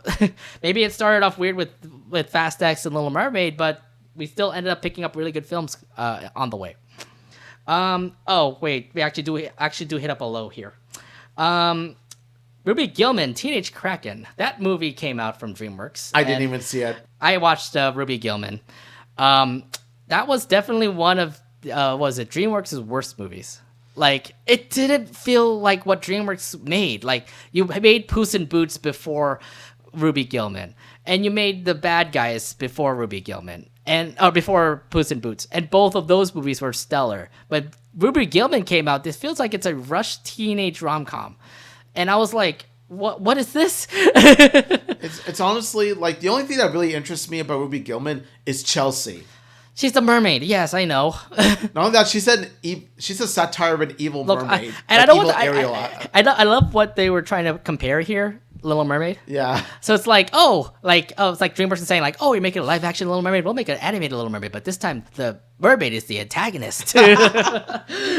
Honestly, that's the only thing I would watch the movie for once it comes out on streaming, of course, because I never had to decide to even rent it because I didn't feel like, paying $5 to, see a movie that may be average or below. Yeah, it's definitely way below than I expected. Yeah. Because, like, I understand, like, it's really greatly animated. It looks really cute and all, but I didn't feel anything great when it comes to the movie. I feel like it just was rushed. I understand the character designs look cute. Like, I like, Ruby Gillman and Chelsea. Both of them look cute. But the thing is that Chelsea backstabbed Ruby, and Ruby had to save the world. That all kind of revealed in the trailer, so there was no twist. That was the thing. Like, the promotion's terrible, too, because, like, you get to see the whole entire movie right there. You get the point of the whole entire movie right there. And I'm like, okay, cool, we saw it. Cool, let me just watch it on streaming now. Like, I swear, DreamWorks, the way DreamWorks treated Ruby Gillman, it's like when, like, after you treat your child poorly, you pretty much have him shipped to the, adoption home. Like, you pretty much have it put for adoption. That's how DreamWorks is for Ruby Gillman. They just didn't care. Oh, they didn't care for Ruby Gillman at all. And I know I have a lot of people. I mean, there's a lot of people that actually like Ruby Gillman that are like on X on a lot of like social media right now. I'm one of those people that are probably gonna say like it's actually a bomb to me. I didn't like it. If you guys are into Ruby Gillman, that's awesome. But for me, sorry, it's not a pass for me. Yeah, honestly, I look over social media. I'm thinking like Yeah, Ruby Gillman There's has such a big fan base. There's a lot of fan artists that are out there, drawing Ruby Gillman. So, they at least have some love, but it bombed in the box office. So I don't expect a sequel. I don't expect a TV series or anything for Ruby Gillman. Yeah, like I see a lot of people like cheering on me, like, we want a Chelsea redemption story. We want a Chelsea redemption story. Yeah. And I'm thinking to myself, weren't you the exact same guys that were against redemption stories for villains? Yeah. How ironic, right? Yeah, seriously. If anything, at least continue with bad guys. At least continue with Puss in Boots. Definitely Puss in Boots, because we can't wait for another sequel when it comes to that movie. That was an amazing movie last year for DreamWorks. There. Give me the Goldilocks and Three Bears spin-off movie. I'll be sold. Oh my god, this guy really likes Goldilocks and Three Bears. I love Goldilocks. They were definitely amazing, by the way, in that movie too. They were my favorite characters in the movie, along with Perito. Oh yeah, Perito! Oh, the perfect dog. Oh, it's so cute. Yes. Yeah, rub his belly. You'll get comfort out of that, That adorable puppy, like I love Goldilocks, but Perito was one that deserved the last wish the most. Like, I feel like he was the most deserving of it. Yeah. Nonetheless, it was. I mean, we're just talking about Ruby Gillman again, but like I said, it had to outpace whatever was the DreamWorks made before. Like with Bad Guys and Puss in Boots, and it didn't work out in the end. So. Oh no, yeah. It backfired. It definitely, yeah. All right. Anyways, that was one movie that it came out that bombed there. Okay, so here's one movie that you watched, by the way, Indiana Jones and the Dial of Destiny. You saw it like firsthand in theaters. You said that you went to the premiere and everything. I haven't seen it, but you definitely saw it and you were disappointed about it. I saw it and I hated it. Like, Yeah. oh my gosh. Like, okay. Like, while it doesn't redeem Kingdom of the Crystal Skull for me, Kingdom of the Crystal Skull is still crap. Like, it's like, honestly, just because Dial of Destiny was far worse than Kingdom of the Crystal Skull doesn't make Kingdom of the Crystal Skull any better.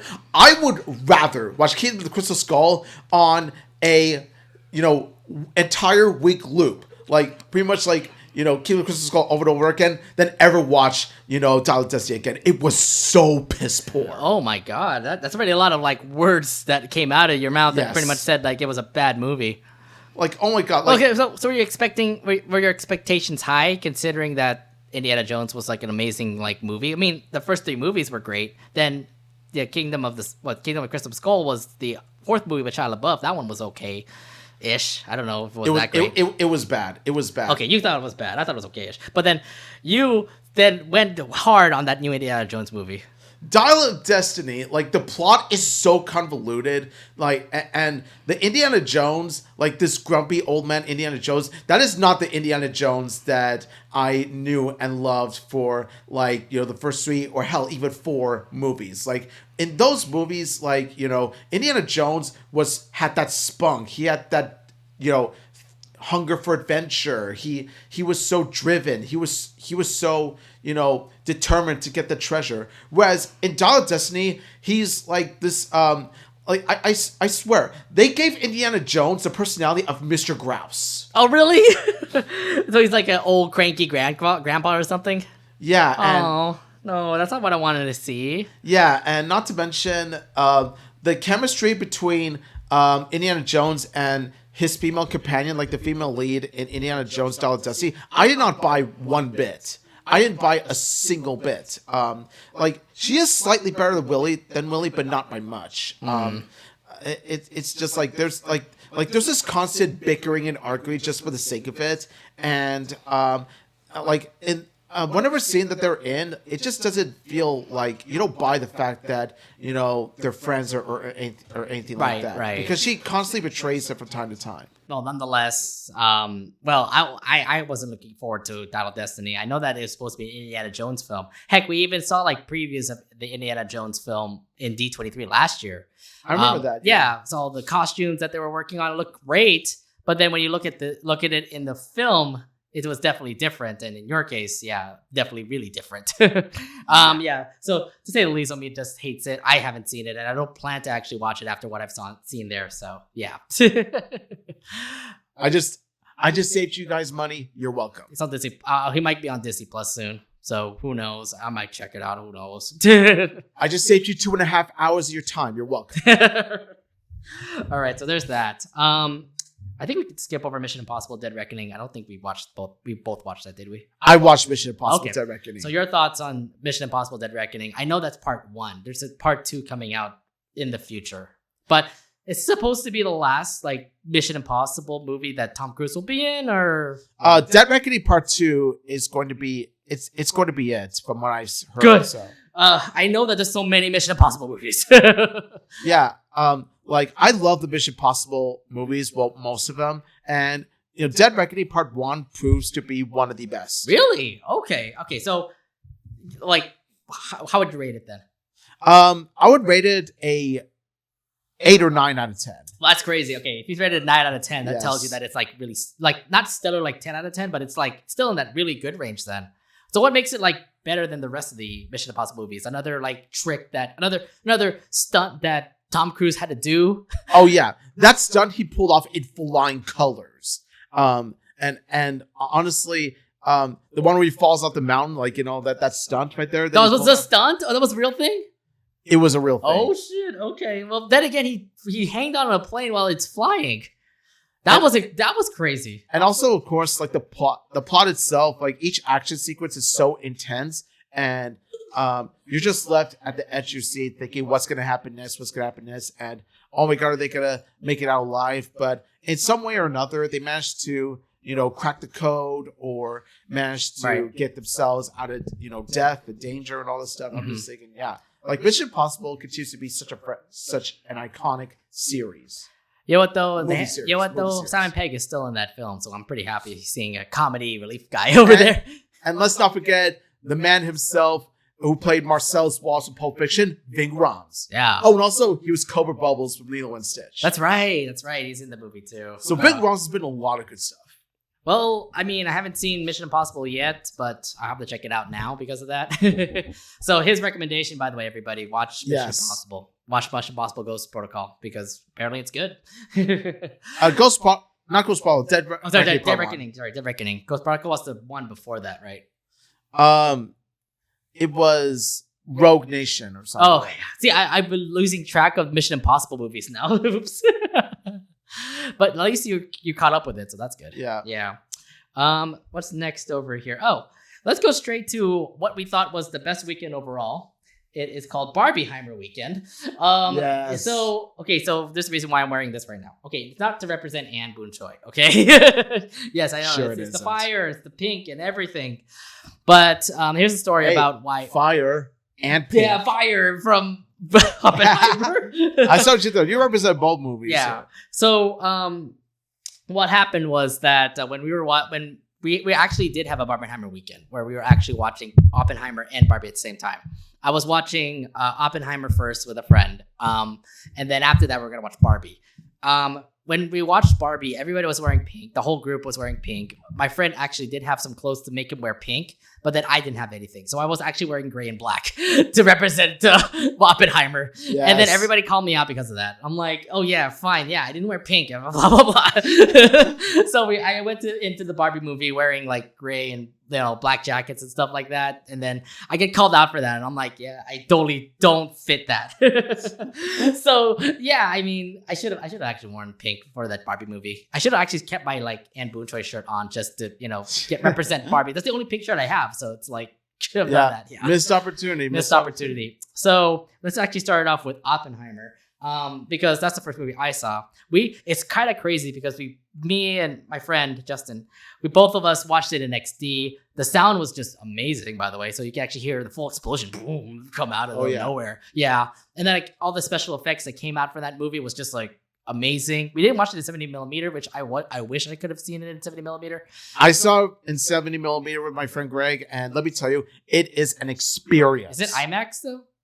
It's IMAX 70mm. Where did you watch it, in Pleasanton? At AMC Metreon in SF. Oh, so you went to SF for that? Oh, yeah. Okay. Let me tell you, like 70mm Oppenheimer is a movie theater experience unlike any other. Like first off, not only is the screen massively big, but also like the bombs and everything, like the sound is so well done. So you hear the bomb boom coming out of your ears and all. No, but dude, the movie, no doubt, I think would be the cinematic what I would define as cinematic masterpiece. because everything was all detailed from Oppenheimer to what was it? Robert Downey Jr.'s character, Strauss, yeah. Just everyone in there. Even what was it? Rami Malek, who was also in the movie as well. Yeah, Rami Malek, and not only that, there were some others as well, like Josh Peck. Like, I was surprised. I was surprised Josh, out of all people, made it to the film. Like, wait, you're activating the bomb? I'm starting to think like, the more and more we see Josh, the more we think, yeah, Josh's done really did foreshadow Josh's life. Like it was the first to like Josh's done really did come true because his life did exponentially get better without Drake. Dude, I was just so shocked to see like, a childhood like, was a childhood star that we all grew up with. He's now part of the movie. So then again, he's like been in movies. But to be in Oppenheimer, I'm like, how did you ever get that tryout, for example? I'm like, well, you're just a secondary character, but you're one of the most recognizable characters people know just because everybody grew up with you with childhood, And let's not forget Cillian Murphy's iconic performance as J. Robert Oppenheimer himself. Oh my God, yeah. When you see him, you think he's Robert Oppenheimer. He transformed into Oppenheimer with such a performance like that. Like, he's an intelligent man, yet he could be full of himself at times, and when you see him feel guilty for what he had created and what he brought out, like you could feel the guilt, and it's also helped by the cinematography and obviously more like the visual effects and the design, all this stuff. They represent how Oppenheimer is currently feels, and it is heart-wrenching to see. Dude, it was just everything was just so epic, like how to make the bomb, how he made the bomb, how he made that city to make the bomb, all people who were in the government, like all behind him and everything. And then you get to see like the effect of what happened when they dropped the bomb on the countries in Japan. I was like, oh yeah, that's right. That the after effect of that is like grueling, especially when, when you make a bomb like that, now everybody's going to make that bomb too. And it's like, oh, look what you started. Then you get to see the effect of what Oppenheimer did. And I know the story was just about how he like got off, like his clearance is gone from the government and everything. But maybe it's for the best, just because from the way I'm seeing it, like if you stayed there, it would definitely be bad for you. The world would be in chaos. Yeah, probably in chaos. But yeah, we probably wouldn't be alive today. Right. But yeah, I mean, in the end, Oppenheimer definitely turned out to be an amazing film. I was just absolutely blown away with what was going on with Oppenheimer. Blown away. Okay. There's the irony there. Anyway. But no. I mean, Oppenheimer, no doubt, really great movie. And what do you think about it? You remember how I said that, like, Across the Spiderverse was my favorite movie of 2023 before a certain movie dethroned it? Yeah. This is that movie. Ooh. Oppenheimer is considered to be the crowning peak of 2023 films. It is a masterpiece. What did you say? What was you say the movie was before Oppenheimer again? Across the Spider-Verse. Across the Spider-Verse is my second favorite movie of 2023. Oppenheimer is my number one. I would have to say that too. Oppenheimer right now, because there's a lot of other movies coming out in the fall and winter. Yeah. That Killers of the Flower Moon, that one looks to be a good one with, what was it? Leonardo DiCaprio. Watch out for that one. That looks to be a good one. Definitely. That might face off with Oppenheimer for Best Picture. So yeah, we'll see what happens. But yeah. We can't wait for Oscars weekend, guys. Oscars weekend. It comes out in January, February. Like Oppenheimer, I love the scale. I love the unraveling story. It's a complex story. The way the characters are written are so multi-layered. Mm-hmm. And also you got these political themes, and you got these themes of like how when man creates a weapon, it could do some destruction to the world. It is just, oh, yes. Oppenheimer is the epitome of peak cinema. Yeah, no doubt about it. I really do love Oppenheimer. Definitely was an amazing movie. Hopefully it does get Big Picture. If anything, a nomination for Best Picture. We don't know about that Best Picture nomination until we get into the Oscars weekend, which will probably be in January 2024 or February 2024. So unless the strike No. I mean, Oscars will still happen. Hopefully Oscars still happen. That's what I mean. They need to get honored. They need to get honored, yes. But like I said, if you said Spider-Verse was your best movie from 2024, I would say it would definitely be in the running for Best Animated Feature, if anything. Definitely would win Best Animated Feature, I would imagine. Best Animated Feature for sure. Mm-hmm. I don't know about Best Song and stuff like that, but that would go to Barbie probably, because the songs in Barbie, by the way. I'm just kidding. Yes, Yes, I'm just Ken. And so nice to be a friend. You know, that kind of song. Yeah. Oh my god. Freaking Ryan Reynolds did Ryan Gosling did an amazing Ryan Gosling did an amazing job as oh my god, he's an amazing Ken. Oh my god. Yeah, like Barbie was pretty fun to watch as well. I especially liked the theme of like, you know, empowering women, but you know, you get to see the other side, and you know, you gotta feel bad for the Kens. The Kens were treated like garbage. They were. I mean, the thing is, like, people care about Barbies more than Kens, but then again, it's like the whole thing about Barbie Land is supposed to be a women world, you know, not really dominated by men.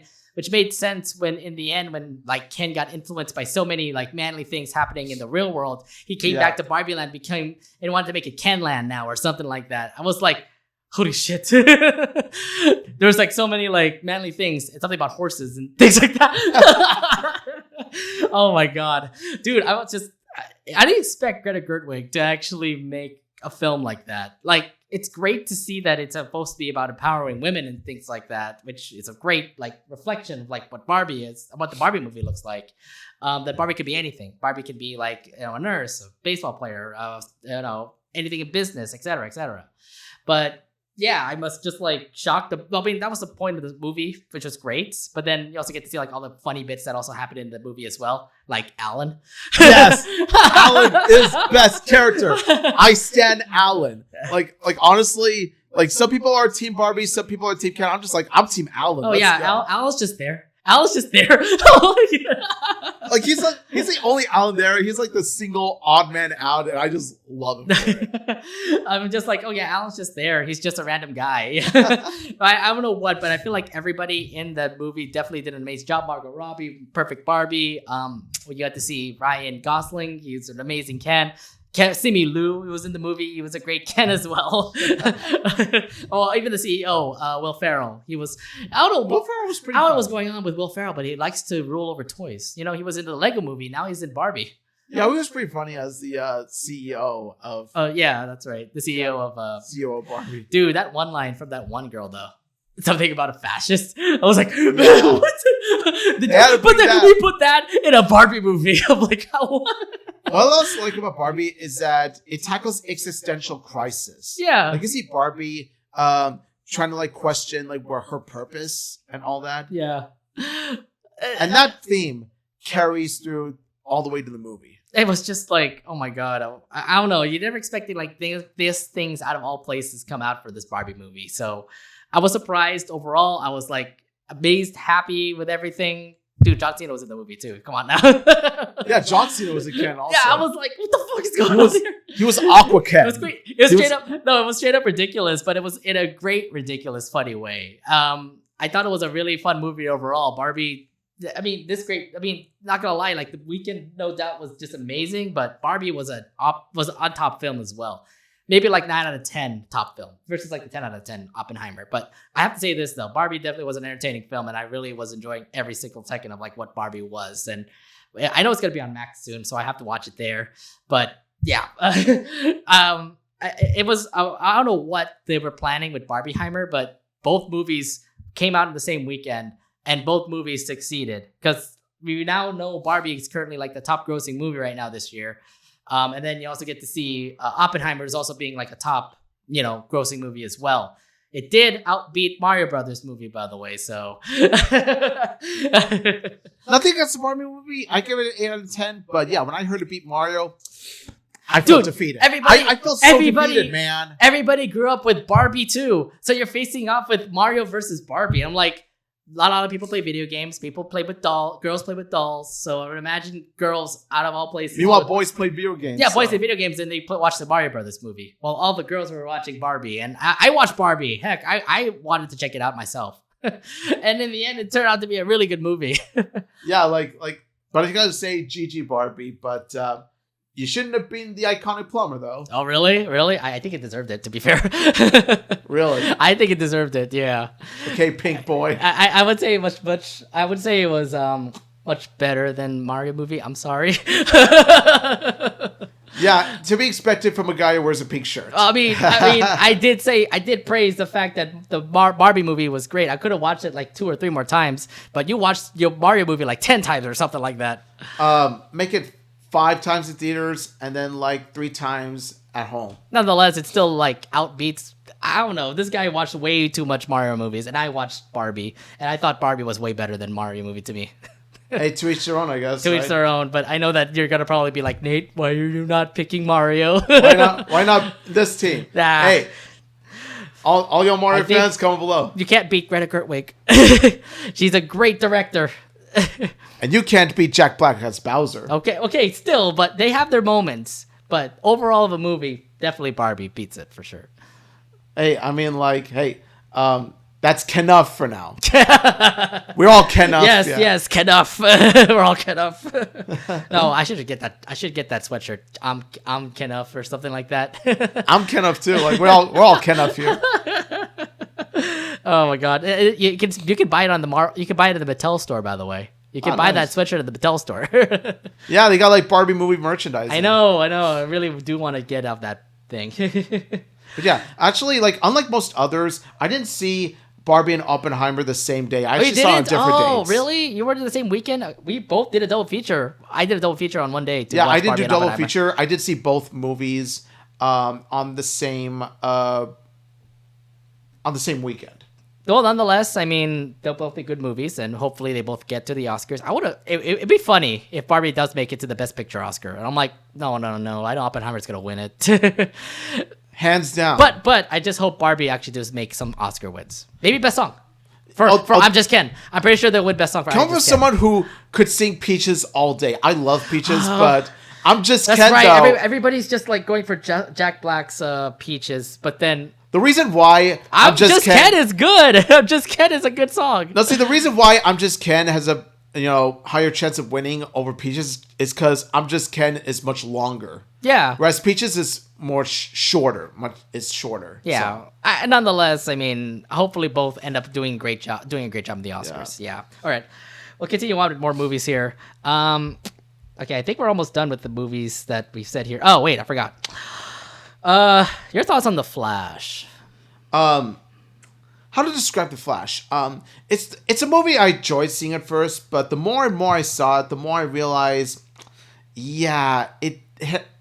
that first experience has aged more poorly than I thought. Yeah, I'm not going to really talk much when it comes to The Flash. When you compare it to other DC films that came out, the other movie that we're going to be talking about later on this segment, it definitely outbeats it compared to what this movie was. I know that we're talking about the one idiot person that is the lead actor in that film, and he didn't really do a good job. I didn't think Flash was a great movie. Yeah, let's just put it at that. I mean, there's also Shazam, which also was a bad movie too. But like I swear, like Ezra Miller is someone who belongs in an Arkham Asylum himself. Yeah, and it's just weird. It's just weird how they wanted to still release the movie, and I'm like, dude, you don't need to. We know how bad Ezra Miller did. Yeah. And he should not get any promotion for the film. I understand it's done, but it's like he shouldn't get promotion. And maybe that may have scarred it. Maybe that may have scarred the fact about The Flash that he was the lead actor and all. He shouldn't get promotion. He should get prison. Yeah, exactly. He should get prison time for what he did. Oh my god.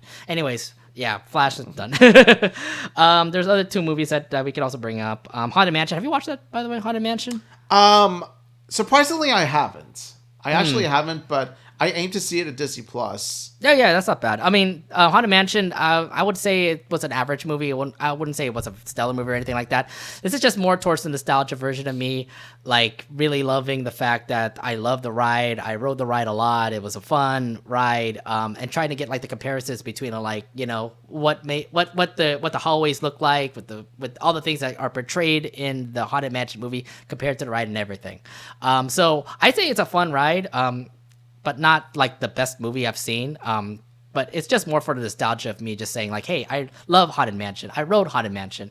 Why not? And I understand the whole Eddie Murphy Haunted Mansion movie was a bad one. Let's see if they can redeem themselves with this movie. And I say they did redeem themselves. Maybe a little bit better than what the Haunted Mansion Eddie Murphy version was. So yeah. Haunted Mansion I say was okay. But if you're gonna watch it on Disney Plus, then go ahead and watch it. I say it's up to you. Haunted Mansion is one of my favorite Disney park rides ever. Like, I adore Haunted Mansion. Like, the spooky atmosphere, and not to mention, that song that is so catchy.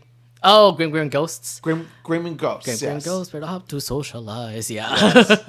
Grim Ghosts, we're out to socialize. There's another bad person. Madame Leota is iconic. Yeah. Madame Leota is iconic. Kind of unfortunate that there was one person that is also in the movie that we kind of don't want to bring up the name either, and he's also in Haunted Mansion. I'm like, okay, maybe that may have tarnished also Haunted Mansion 2. We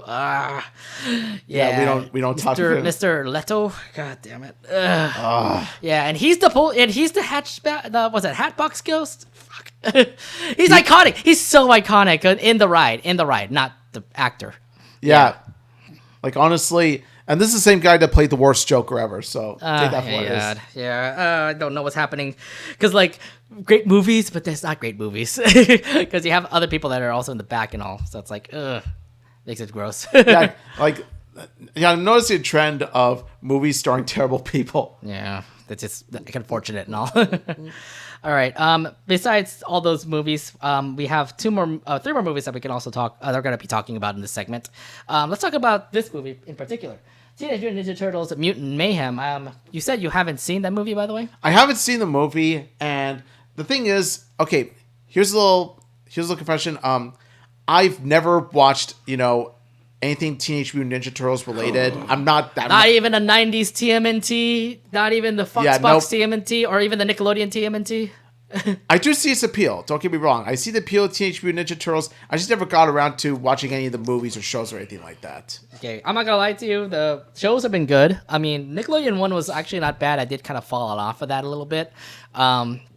But then there was also the classic ones that you saw back in the 90s. That was a great TMNT show as well. There's also the Foxbox TMNT, which is like full of action and stuff, which I thought was, pretty cool as well. But then when you talk about this Teenage Mutant Ninja Turtles movie, I have to say, this could outbeat Spiderverse. No. Spiderverse is gonna win, but art-wise, story-wise, it's good. It's on that level of Spiderverse, I would say. They have the same art style, yeah. Yeah, like the art style looks amazing. What was it? The characters are absolutely like lovable because they're literal teenagers. Like even the voice actors themselves are teenagers, so they were like acting like teenagers, like saying all these like fun stuff and everything. Like they're skating, they're taking videos and things like that. Even the April O'Neil character, she's also a teenager as well. So they actually do it legit from source. And then even the guest stars that were also in this movie as well, like you get see Paul Rudd, Ice Cube, John Cena was in this movie, Seth Rogen was in this movie, and they also did portray really good stuff in the movie as well. So this is supposed to be like how the Teenage Mutant Ninja Turtles began, and they were all mutants. Yes, we get it. Like they're all mutants. You get to see Splitter, for example. He's a mutant rat who raised the turtles. And then you get to see the other mutants that were also there as well. You get to see the fly guy. You get to see Bebop and Rocksteady, two iconic, enemies for the Teenage Mutant Ninja Turtles. So how they all came up together was just awesome to see. Like, I feel like they kind of blended it all together, and how they ended up becoming like such a big team was just great to see. And I'm so happy with this whole, how the outcome of the movie came to be. So if you haven't seen TMNT, Mutant Mayhem, please do. It's definitely an amazing movie. Maybe you have to check it out eventually. I'll check it out eventually. It'll be on Paramount Plus soon enough because it's a Nickelodeon movie. So, yeah. I would say this. Yeah, I would say it definitely will not beat Spiderverse, but it looked like it could have like outbeat Spiderverse because it had like that same vibe of like what the animation was, of what the story was, and stuff like that. But I have to say this, though, Spiderverse definitely beats it out. But it's still a good film to watch. Yeah. Yeah. So yeah, check it out. Take your word for it. Yeah. Yeah. Then we can actually bring it to Blue Beetle, the other DC film that came out this summer. And it's the best DC film that came out for a while.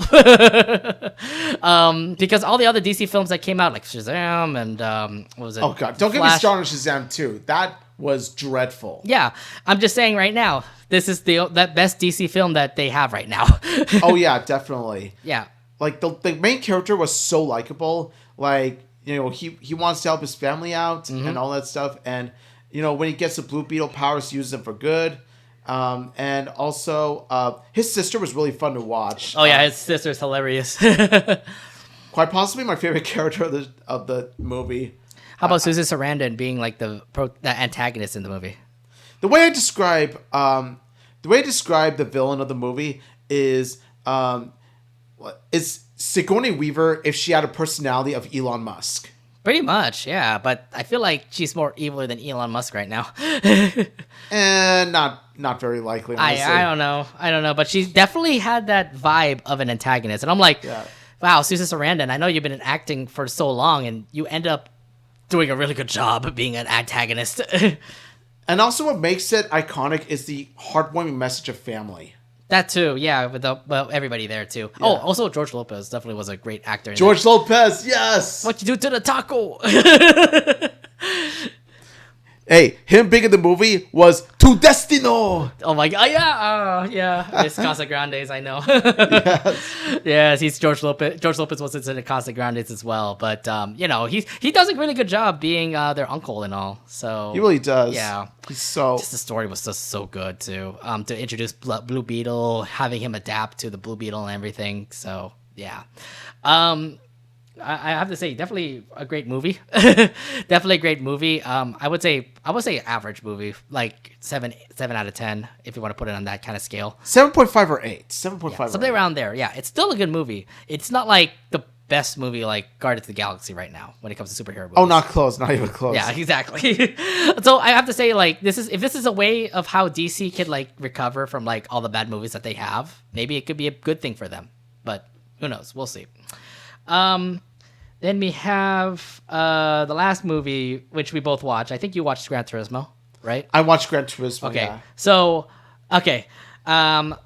you said that you were critical on Gran Turismo. You said it wasn't that great of a movie. Is that right? Gran Turismo, the way I described it is, like, you watch it for the driving scenes. Like, the driving scenes are so well executed. Mm-hmm. Like, both Gran Turismo and Baby Driver are how you do driving scenes because they're well shot, they're well executed, and the driving feels very smooth in each scene, unlike some movies, Fast Furious. And that's pretty much the highlight of the movie. As for the script, it's so basic and so generic. Okay, I get it. Yeah, I know it's just like you can totally see that it's like foreshadowing. It kind of sees what's going on and everything. But for me, as a person who loves racing and stuff, I'm like, I was so hooked on all the cars that were driven, the Nissan, for example, the 370Z, then you see the Ferraris that are out, the Lamborghinis, the McLarens, I can go on and on when it comes to cars, but I play Gran Turismo, so it definitely was definitely a fan moment for me, just because I play Gran Turismo and then looking at these like cars and how they get raced and stuff like that. Even seeing the courses in real life, like the Nürburgring, for example, the 10-minute race to go around the Nürburgring. I'm like, how the hell do you drive through that? You get to see Monterey, for example. There was Mazda's Laguna Seca. I don't think that was actually in the film, but that was also featured in Gran Turismo. A lot of courses which I've recognized from from playing a lot of Gran Turismo. So. Yeah, like I've only played Gran Turismo 7. I haven't played the others. But it's still a good racing game. It's supposed to be like the perfect driving simulator, and this is how this one like gamer became a in real life racer and everything. So the story was supposed to be about that, and it was good. I thought it was actually pretty good. But then again, this nostalgia, it's pretty much also the favorite of me just saying like, dude, I love Gran Turismo. It's a great film. It's a great game. And then watching a film about it just gets me like all hyped up too. So that's the reason why I kind of like Gran Turismo. So yeah, that's cool. Yeah. So I would say it's really fun. I think that's actually it for all of the movies that came out in 2023. But remember, look at all the things that we just said in this last hour and a half to say. So many movies. I think an hour. Sorry. Look back at all the movies that we saw in this last hour. All great movies. All great movies in 2023. There was just absolutely no doubt. Not all great, but go on. No, nevertheless, they're all good. Like, I mean, to say the least, like above average to say. Like Spiderverse, Elemental, TMNT. You had Blue Beetle. You have what was it? Oppenheimer, Barbie. All those movies, all pretty much were your summer, and in the end, it was just amazing. Like it was a great summer, like of movies this year. Yeah, definitely. It's you can tell we're huge movie buffs. We're film buffs. We love to watch movies, so you can see why we're passionate about them. Yeah, it no doubt was just like it was great to be in the theaters again for the summertime. Yeah. Definitely. Well, so out of all the animated movies that came out in 2023, what's your favorite so far? Across the Spiderverse, definitely. Come on, I think we're both gonna say Across the Spiderverse. Come on now. Nimona comes as a second. Yeah, we didn't actually talk about Nimona, but that was more of a Netflix film. It's not more of a theatrical film, though. Yeah, it's a Netflix film. Like under Blue Sky, it was actually Blue Sky's final movie. But let me tell you, it deserves a theatrical release. It is that amazing. Yeah, I mean, now I have to check it out myself. It's got to be like something like Klaus, for example. That one was a good movie when I saw it in Netflix. How about live action movies? What are your favorites on that? Obviously, Oppenheimer. Oppenheimer is peak, man. I would say Oppenheimer 2 definitely would be running for Best Picture, but I would also give my hats out to Barbie too. I loved Barbie. It was definitely a fun ride watching that movie. And then, yeah, I don't think there's much to... Oh, Guardians as well. We got to talk about Guardians. That was a really good movie too. Yes, Guardians is definitely up there as well. All right. And then we did talk about things coming up in 2023 when it comes to future movies. We already talked about Wish. We talked about Migration. And we talked about... the Chicken Run 2 movie. So what future movies in 2023 are you going to be looking forward to? I'm curious about Wonka. Yeah, I forgot about that. Timothy Chalamet movie. It's supposed to be a prequel movie, right? Like how he saw the Oompa Loompas and all? Yeah, pretty much like how Willy Wonka rose to become the chocolate entrepreneur that he is, that we all know and love. Like how did he rise above, getting to that point? Mm-hmm. So... yeah, that's a good movie to check out. Anything else besides that? Dune Part 2 is right up there as well. Actually, how is Dune? Because I haven't seen I haven't seen Dune either, but it's a movie that I've been meaning to check out, but I haven't got to yet. But Dune looks so... It looks so immersive. It's one of those movies that's you gotta see it. Yeah, I gotta check it myself. Plus also the fact that they have actually good actors and actresses. Timothy Chalamet is also in that movie too. Zendaya, Jason Momoa. Yeah, that's just a lot of them. I don't think there's much when it comes about the 2023 summer movies. I have to say, it definitely was a great summer. Knowing the fact that it's now fall, it's just a great summer to see all these movies all come out at the same time. It was just great to be back in the theater. Yeah, definitely. I think it's since last year where we all decided, okay, we've gotten out of the pandemic phase, now we're in the post-pandemic phase. Yeah, and I would imagine they're all the companies are profiting out of these movies. Definitely Barbie and Oppenheimer, both of them definitely are successful. We don't know what the future of movies are going to hold, considering the SAG-AFTRA strikes are still going on. But to say the least, these projects that are coming up and these projects that just came out all look great. And if you haven't seen any of these movies from this summer, please check it out. They're going to be in streaming services soon. We recommend you checking out these movies. Yeah. Yeah. All right. And that's pretty much it for our episode. Unless you got anything else to say, sir. Nothing much I want to say except this was a damn good summer for movies, and I look forward to the future of 2023 in terms of movies. Definitely looking forward to whatever 2023 movies happen. But yeah, I mean, this episode's technically more towards the movie side this time. I know last week we did was it Adult Swim, and then the week before we did Disney TVA. So I would say I like this whole episode running that we're doing right now. Same here, yeah. Yeah, and if you guys want to voice out your comments, please leave something on the Twitch stream that you're currently watching, or if you're on YouTube, please also comment down below what you think we should be doing next for our upcoming, upcoming episodes for the Anination Podcast. Yeah, absolutely, and don't forget to check out our podcast on, not just Spotify and Anchor, Apple Podcasts, and all that stuff. But also check out our socials. We're on X, Instagram, Threads, and Mastodon as well. Yeah. And also check out our brand new Patreon website as well. Head over to patreon.com/AninationPod and then be a subscriber there. You can help us support us with being a part of our Discord, to also helping us out in another episode coming up. So there's a lot of ways for you guys to help us out, especially becoming a fan here for the Anination Podcast. No doubt, we definitely love talking about it, being here in the studio now. Absolutely, and discussing things here and there. So I would say, it was fun. Definitely fun this time around. It was definitely fun talking with you, man. All things Anination and everything animation. Yeah. Yeah, and hopefully you guys enjoyed the show. If you guys are watching on Twitch, thank you very much for watching on Twitch. But if you guys are also watching on YouTube, thank you all very much for watching as well. Please go ahead and follow on YouTube. Go ahead and follow us on Twitch, and also subscribe to us on YouTube so you can also be notified when we'll come on next for the next episode of the Anination Podcast. Thank you all so much for watching, and remember, y'all are enough. All right, thank you very much, guys. Bye, everybody. Bye, everyone. Have a good day. Bye, everybody.